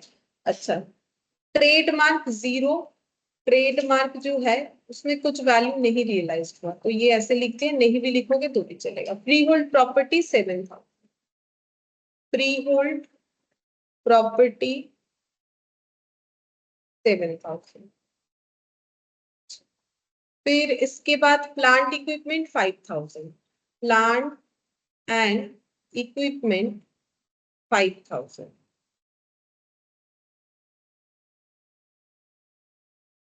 अच्छा, इसके बाद स्टॉक 3,000, डेटर, डेटर 1,600। अच्छा, ये सब कहाँ क्रॉस पोस्टिंग होना चाहिए? कैश में, ठीक है। तो कैश में लिखेंगे टू रियलाइजेशन बोल के, ये चार एसेट का नाम, ठीक है। टू रियलाइजेशन बोल के, to realisation total, freehold property total भी लिख सकते हैं। फ्री होल्ड प्रॉपर्टी 7,000, हम शॉर्ट में लिख रहे हैं। प्लांट इक्विपमेंट 5,000 और स्टॉक और डेटर 3,000 और 1,600, 3,000 और 1,600, ये होगा। अच्छा, अब नेक्स्ट देखते हैं क्या बोला है क्वेश्चन में। ट्रेड क्रेडिटर को 11,700 फुल सेटलमेंट में पे कर दिया गया, तो ट्रेड क्रेडिटर को देना कितना था? 12,400, लेकिन उतना नहीं दे पाए, जितना दिए उतना ही लिखेंगे। टू बैंक, वो मान भी गया होगा इसीलिए। To cash and bank, ledger हम लोग का cash and bank. Creditor paid 11,700। अब इसका क्रॉस पोस्टिंग करो, कैश एंड बैंक में by realisation creditor, by realisation creditor 11,700। इसके बाद देखो, फिर बोल रहा है डिसोल्यूशन का खर्चा है 1,500, तो लिखो। कुछ नहीं बोला है तो बिजनेस से पे होगा। To cash and bank expenses for dissolution 1,500, तो ये भी हम लोग का क्रॉस पोस्टिंग होगा। कैश बैंक में बाय रियलाइजेशन, यहाँ पर डिसोल्यूशन एक्सपेंस 1,500 हो गया क्रॉस पोस्टिंग। इसके बाद यहाँ पर अब आएगा, देखो हम लोग का इंसॉल्वेंसी वाला, the loan from P was repaid, वो हम लोगों ने पहले ही कर दिया। P and Q were both fully solvent and able to bring in cash requirement but R was forced into bankruptcy। अच्छा ठीक है, तो अब R जो है वो बैंकरप्ट हो चुका है, ठीक है, तो R बैंकरप्ट हो चुका है, तो हम लोग इसमें सबसे पहले क्या करेंगे, देखो यहाँ पर चेक करते हैं कि R को कितना लाना चाहिए था, ठीक है। तो R का अकाउंट अगर हम लोग क्लोज करेंगे तो वहां पर देखो एक चीज, R का जो है डेबिट बैलेंस, मतलब सॉरी क्रेडिट बैलेंस कितना है 10,000, और इधर कितना हो रहा है 2,000 और 400, ये कितना हो रहा है 2,400, मतलब ये रिसीवेबल अमाउंट है, ये क्या है पेबल। तो 10,000 से अगर हम लोग 2,400 लेस करेंगे तो कितना आता है। अच्छा, रियलाइजेशन का लॉस भी तो निकालना पड़ेगा, उसके बाद ही ना ये करेंगे, भूल गए, रियलाइजेशन पहले निकालो, रियलाइजेशन का प्रॉफिट लॉस क्या हो रहा है वो निकालो, उसके बाद हम लोग ये करेंगे, क्योंकि आर का तो और एक लॉस, अगर लॉस होता है तो वो होगा, अगर प्रॉफिट होता है वो भी जाएगा ना उसके अकाउंट में। तो ये पहले चेक करो कि रियलाइजेशन में प्रॉफिट हुआ कि लॉस हुआ और कितना हुआ, उसके बाद ही हम लोग उसे क्लोज कर सकते।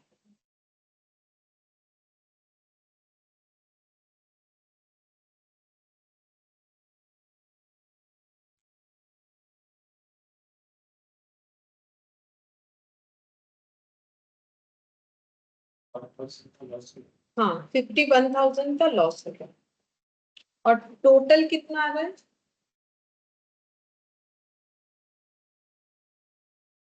51,000 का लॉस होगा by realisation 80,600, 80,600 by realization loss transferred to partners capital।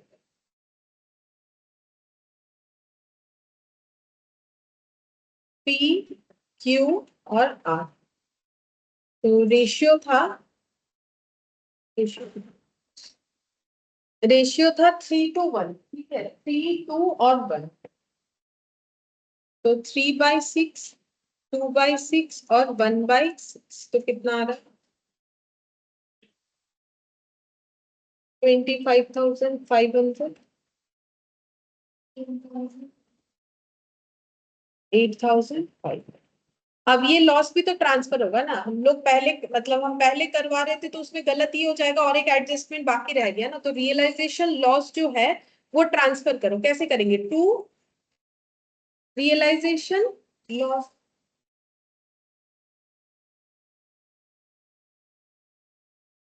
$25,500 और 17,000 और 8,500, ठीक है, ये हो गया।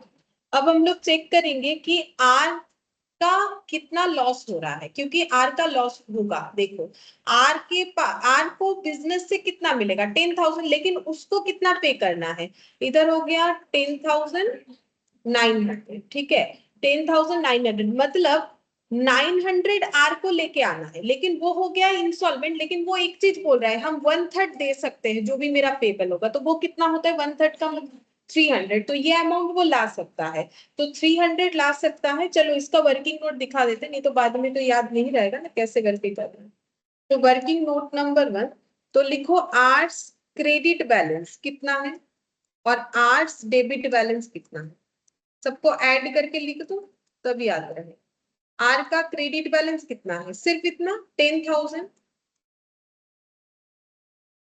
और डेबिट बैलेंस कितना आया 8, हाँ 10,900, तो इसका मतलब 900 क्या हो रहा है, ये लॉस हो जाएगा ड्यू टू इंसॉल्वेंसी। अगर वो सॉल्वेंट होता तो फिर वो लेके आ जाता इंसॉल्वेंसी, लेकिन उसमें भी पूरा जो है लॉस नहीं होगा, कितना लॉस होगा देखो, हाँ नहीं 1/3 पे करेगा, 2/3 लॉस होगा, पे कितना करेगा 900 का 1/3, ऐसा क्वेश्चन बोला है, तो 300 पे कर देगा, तो लॉस कितना होगा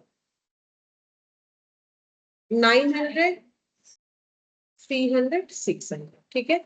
अच्छा, अब जो पे कर देगा उसका एंट्री फिर क्या होना चाहिए, मतलब पे नहीं, मतलब वो लेके आ रहा है तो उसका एंट्री क्या होगा, इतना अमाउंट वो ला रहा है क्योंकि उसको टोटल कितना लाना है 900, उसमें से वो कितना लेके आ रहा है 300, तो उसका एंट्री क्या होगा हाँ, बैंक टू आर्स कैपिटल, तो तुम लोग को यहाँ पर लिखना पड़ेगा by bank, by bank. Working note number 1 R's capital में चला जाएगा 300, ठीक है।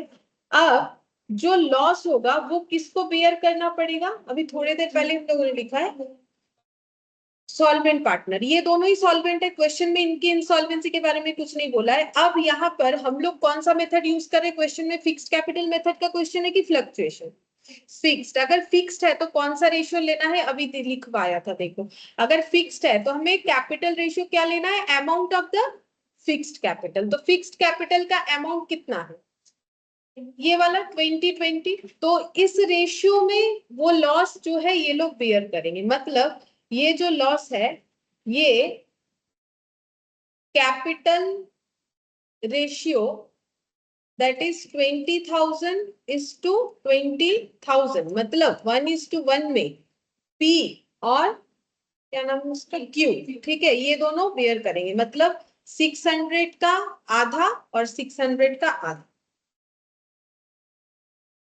मतलब 300 और 300, ठीक है। अच्छा, अब ये बेयर करने का मतलब क्या है, इनको लेके आना पड़ेगा। लाना किसको चाहिए था, आर को, लेकिन लाएगा कौन, ये लोग। तो ये लोग लाएगा तो क्या एंट्री करेगा, मतलब इनका कैपिटल अकाउंट के हिसाब से एडजस्टमेंट होगा, ठीक है। मतलब जैसे गुडविल का करते थे, कैश बैंक नहीं करना है, P's capital debit, Q's capital debit to क्या हो जाएगा, टू आर्स कैपिटल, क्योंकि उसका पूरा कर रहे हैं ना, तो इनका कैपिटल डेबिट होगा ना, इनका कैपिटल का वैल्यू कम हो जाएगा।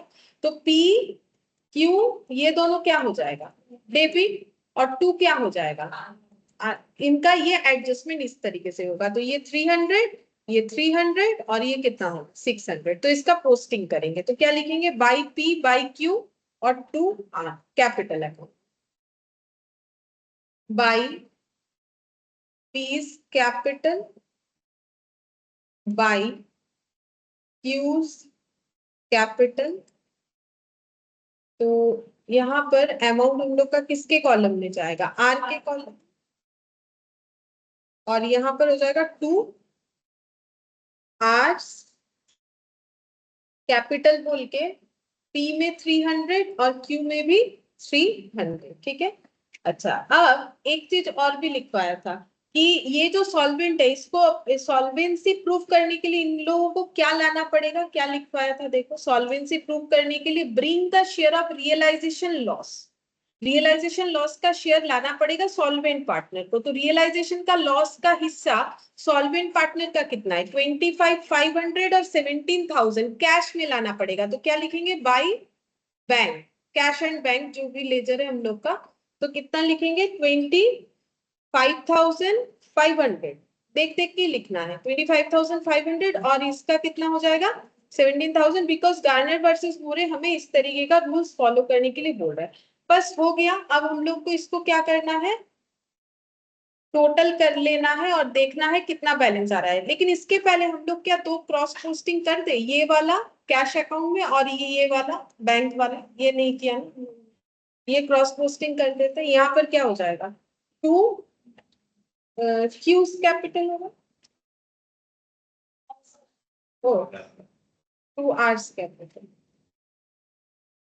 600, नहीं 300, हाँ, और इधर हो जाएगा बाई, हाँ, पीस कैपिटल और बाई क्यूज कैपिटल, इनका हो जाएगा, ओ तो मैंने उल्टा लिख दिया।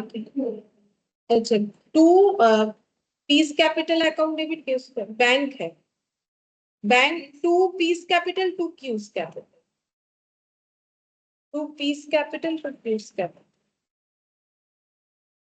To P's capital to Q's capital, ये वो रियलाइजेशन वाला अमाउंट आएगा है ना, 25,500 और 17,000। और बाई साइड में तो फिलहाल कुछ नहीं जा रहा, नहीं बाई साइड में अभी तो कुछ नहीं, बाद में आएगा ये यहाँ पर, अभी हटाते हैं, हो गया। अच्छा, अब हम लोग को क्या करना है, इसको टोटल करके देखना है कि कैश बैंक या डेबिट क्रेडिट होगा। इसको टोटल करेंगे तो टू बैंक या बाई बैंक से ही क्लोज होगा, क्योंकि बिजनेस बंद हो जा रहा है। अब देखो कितना हो, आर का तो वैसे ही क्लोज हो जाएगा, सोच के देखो, क्योंकि आर को 10,900 लाना, तो उसका सब्सटीट्यूट तो इन्होंने कर दिया है, तो देख लो इसका मैच हो जाएगा। इधर तो 10,900, इधर हो जाएगा 10,900। आर का कुछ भी नहीं बचेगा, क्योंकि आर नहीं ला पा रहा था, जितना भी डिफिसिट हो रहा था उन दोनों ने एडजस्ट कर दिया, तो इसका मैच हो जाएगा। बाकी इनका देखना। हाँ, 14,200 बैलेंस है, और टोटल 46 ना 45,500। ओ अच्छा, हाँ कितना, 46,000 टू कैश एट बैंक। मतलब हर जगह पे लेजर वही है, मैंने ना यहाँ बैंक लिख दिया, तुम लोग इसको भी कैश एट बैंक लिख सकते हैं, क्योंकि लेजर वही है। कैश एट, ठीक है। और ये 46,000, अच्छा इधर वाला, ये बीच वाला रहेगा 6,000, और टोटल 46, और बैलेंस 24,200 आना चाहिए। 24,200 आना चाहिए। ये वाला फिर उधर क्रॉस पोस्टिंग करना है, ठीक है। तो क्या लिखेंगे, बाई पीस कैपिटल और बाई क्यूज कैपिटल।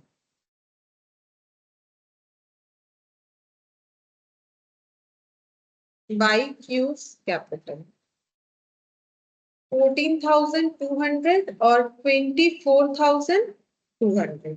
अब अगर सब कुछ सही बना है तो ये कैश बैंक वाला हम लोग जब क्लोज करेंगे तो ये मैच हो जाएगा।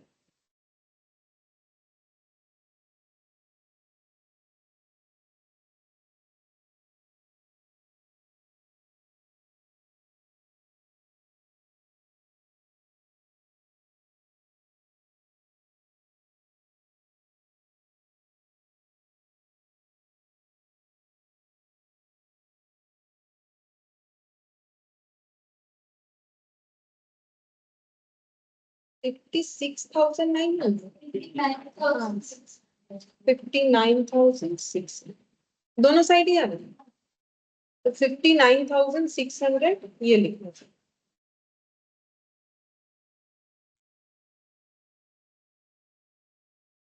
अच्छा, अब यहाँ पर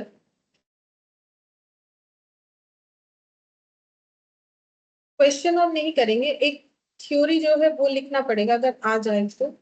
देखो, पहले एक चीज बताते, देखो अगर यहाँ पर देखो एक प्रॉब्लम क्या होता है कि अगर किसी पार्टनर का डेबिट बैलेंस है, देखो ये चीज लिखते हैं, any partner with debit balance of capital but not insolvent need not bear any loss due to insolvency। अब ये जो है ना, ये क्रिटिसिज्म है बेसिकली। देखो, बोल रहे किसी पार्टनर का डेबिट बैलेंस है, मतलब नेगेटिव है उसका कैपिटल, बट वो इंसॉल्वेंट नहीं है। लेकिन जो जस्टिस जोई है उन्होंने क्या बोला कि वो अगर इंसॉल्वेंट नहीं है लेकिन उसका डेबिट बैलेंस है, तो उसको बोल रहे लॉस बियर करने का जरूरत। लेकिन ये तो क्या हो गया ना, जस्टिस नहीं हुआ इस बात पे। क्यों, देखो, क्योंकि अगर वो सॉल्वेंट ही है, अब किसी कारण से उसका नेगेटिव दिख रहा होगा, लेकिन अगर वो सॉल्वेंट है उसको भी तो लाना चाहिए, नहीं तो दूसरे पार्टनर के ऊपर क्या हो जाएगा, ज्यादा बर्डन हो जाएगा। तो ये एक इसका क्रिटिसिज्म है। अच्छा, अब देखो यहाँ पर जैसे देखो एक एग्जांपल देते हैं। मान लो कि दो पार्टनर था, गार्नर और मूरे, ठीक है। इनका रेशियो मान लो था कुछ ऐसा, कैपिटल रेशियो बोल रहा है, ठीक है। ये मान लो कैपिटल का रेशियो, मतलब एक ने कैपिटल 1 गुना लगाए, दूसरे ने कितना लगाए 5 गुना, ठीक है, मतलब 5 टाइम्स। अब जिसने कम कैपिटल लगाया है, तुम लोग बताओ कि उसका प्राइवेट जो एसेट है वो कम होगा कि ज्यादा होगा। सोचो, अगर मैंने बिजनेस में पैसा कम लगाया है तो मेरा पर्सनल एसेट ज्यादा रहेगा, कि जिसने बिजनेस में पैसा ज्यादा लगाया उसके पास पर्सनल एसेट ज्यादा रह सकता है, क्या लगता है? हाँ, तो देखो प्राइवेट एसेट, तो इसने अगर एक 1 टाइम्स लगाए तो मान लो इसका प्राइवेट एसेट है 50 लाख, ठीक है, इसका भी 50 लाख था, लेकिन इसने 1 गुना लगाया और इसके पास कितना बचा है 5 लाख, ठीक है, क्योंकि इसने बिजनेस में क्या कर दिया, ज्यादा लगाया। अब देखो, मान लो जो विल्किन है, ठीक है, उसका लॉस हो गया हम लोग का 24 लाख। अब ये बियर कौन करेगा, दोनों ही करेगा, कौन से रेशियो में, कैपिटल रेशियो में, अभी हम लोगों ने जो देखा।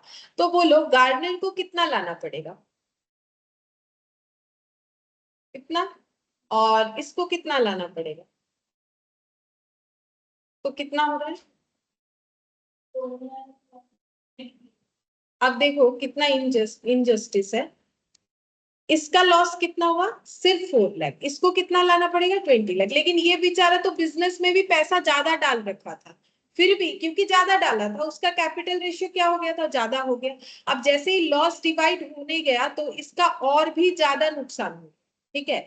तो ये भी एक जो है समझने वाला चीज है कि इसका ज्यादा नुकसान हो जाता है, क्योंकि कैपिटल रेशियो जिसका कम होगा उसको कम लॉस बेयर करना पड़ेगा, कैपिटल रेशियो जिसका ज्यादा होगा उसको उतना ज्यादा लॉस बेयर करना पड़ेगा। अब अगर कोई बिजनेस में ज्यादा कैपिटल दे रखा है उसी का तो कैपिटल रेशियो ज्यादा होगा।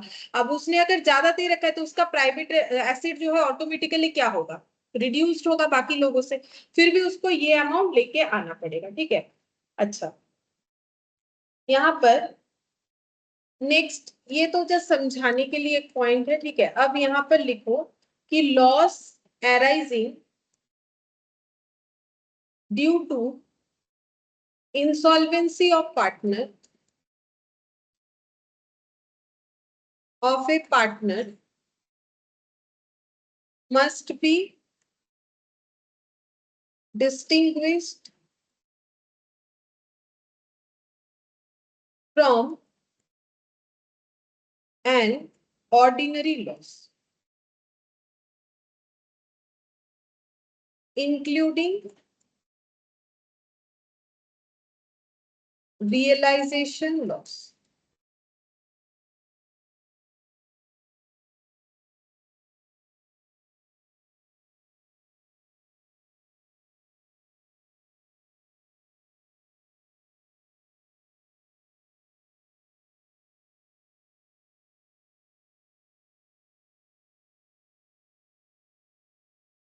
अच्छा, तो देखो यहाँ पर मैंने क्या लिखा है कि लॉस जो इंसॉल्वेंसी की वजह से अराइज होता है वो बाकी लॉसेस की तरह कंसीडर नहीं होता है, उसका रूल्स रेगुलेशंस अलग होता है। अभी हम लोगों ने देखा कि हम लोग का लॉस कितना आया था, 900 आया था, जिसमें से वो 1/3 दे पाया और बाकी का डिस्ट्रीब्यूशन अलग तरीके से हो, मतलब वो लॉस ऐसा नहीं कि सभी में डिस्ट्रीब्यूट हो जाए, इस तरीके का कोई बात नहीं होता है, ठीक है। अच्छा, अब गार्नर वर्सेस मोरे का क्या है कि इसका ये हमेशा कितने पार्टनर पे अप्लाई हो सकता है, ठीक है। जब ऐसे लिख सकते, this principle does not apply if there is there are only 2 partner. ये रूल्स बताया गया है कि अगर बिजनेस में सिर्फ 2 ही पार्टनर है तो गार्नर वर्सेस मोरे वाला जो प्रिंसिपल है वो अप्लाई नहीं हो सकता। क्यों नहीं हो सकता है, क्योंकि अगर कोई एक पार्टनर इंसॉल्वेंट हो गया, दूसरे पार्टनर को क्या करना है, उसका लॉस बियर करना है, लेकिन वो हमेशा किसी रेशियो में डिस्ट्रीब्यूट होता है, कैपिटल रेशियो में। अब फिक्स्ड हुआ तो उसमें फ्लक्चुएट, अब अगर एक ही पार्टनर है तो रेशियो कैसे बनेगा, इसीलिए बोल रहे हैं कि गार्नर वर्सेस मोरे जो है वो 2 पार्टनर में अप्लाई, कम से कम 3 पार्टनर होगा, एक इंसॉल्वेंट होगा तो बाकी 2 बचेगा सॉल्वेंट, तभी ये पॉसिबल है, ठीक है। तो 2 पार्टनर वाले केस में ये अप्लाई नहीं हो सकता है। अच्छा, इसके बाद ठीक है, और इसमें क्रिटिसिज्म अगर देखो कभी तुम लोगों को पूछे कि क्रिटिसिज्म क्या है तो तुम लोग क्या बोलोगे कि अगर सॉल्वेंट पार्टनर का, देखो एक क्रिटिसिज्म ये वाला है, सॉल्वेंट पार्टनर का अगर डेबिट बैलेंस हुआ, ठीक है, फिर भी उसे क्या बोल रहा है जज कि तुमको लॉस के लिए जो अमाउंट है वो लेके नहीं आना है। मतलब एक सॉल्वेंट पार्टनर है लेकिन उसका कैसा बैलेंस है, कैपिटल का डेबिट बैलेंस, तो बोल रहा है कि लॉस लेके लॉस मतलब रियलाइजेशन लॉस का जो कैश अमाउंट है या फिर किसी भी तरीके का सब्सटीट्यूट उसको नहीं करना है, तो ये क्रिटिसिज्म है। दूसरा है सिर्फ दो पार्टनर पे ही अप्लाई होगा। तीसरा जो है, जिसने अपना प्राइवेट एस्टेट ज्यादा इन्वेस्ट कर दिया है बिजनेस में और दूसरे ने नहीं किया है, तो जब लॉस डिस्ट्रीब्यूट होता है उल्टे का, जिसने प्राइवेट एस्टेट अपना ज्यादा दे दिया था बिजनेस में, मतलब कैपिटल इंट्रोडक्शन ह्यूज अमाउंट में किया है, उसी को ज्यादा लॉस है, तो ये जस्टिफाइड नहीं है। तो ये चीज जो है तुम लोग अपने हिसाब से लिख सकते हो, ठीक है, वो क्रिटिसिज्म होता है इसका। अच्छा, अब इसमें हम लोग इलास्ट्रेशन टू तो कर लिए ना, इलास्ट्रेशन थ्री जो है ये तुम लोग करके देख सकते हो। ये भी नहीं, ये शायद हम लोग का सारे पार्टनर इंसॉल्वेंट है क्या, एक बार देखते हैं इसमें। यहाँ तो पता नहीं चलेगा, नीचे देखते हैं। यहाँ पर बोला है the expenses Amal's private estate is not, नहीं सारे पार्टनर तो नहीं है। Bimal's private estate has a surplus of so the necessary ledger. हाँ, तो देखो इलास्ट्रेशन थ्री ये तुम लोग एक बार ट्राई करके देख सकते हो। और इलास्ट्रेशन फोर ये देखते हैं कितने इंसॉल्वेंसी के हैं। इलास्ट्रेशन फोर के सब इंसॉल्वेंट है, सिर्फ डी पे है। ठीक है, तो ये भी ट्राई करके देख सकते। तो ये दो हम तुम लोग को होमवर्क दे रहे हैं, इलास्ट्रेशन थ्री और इलास्ट्रेशन फोर, ठीक है, जिसमें कोई एक ही पार्टनर इंसॉल्वेंट हुआ होगा, तो ये ट्राई करके देख सकते हो। सेम रूल से बस गार्नर वर्सेस मोरे अप्लाई करना है।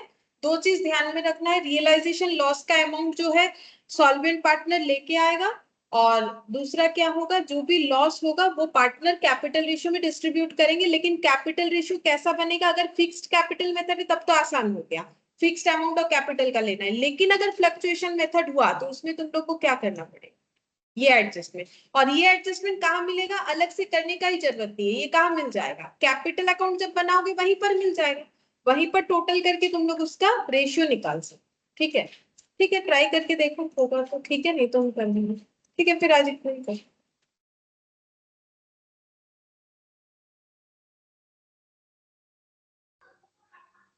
Bye.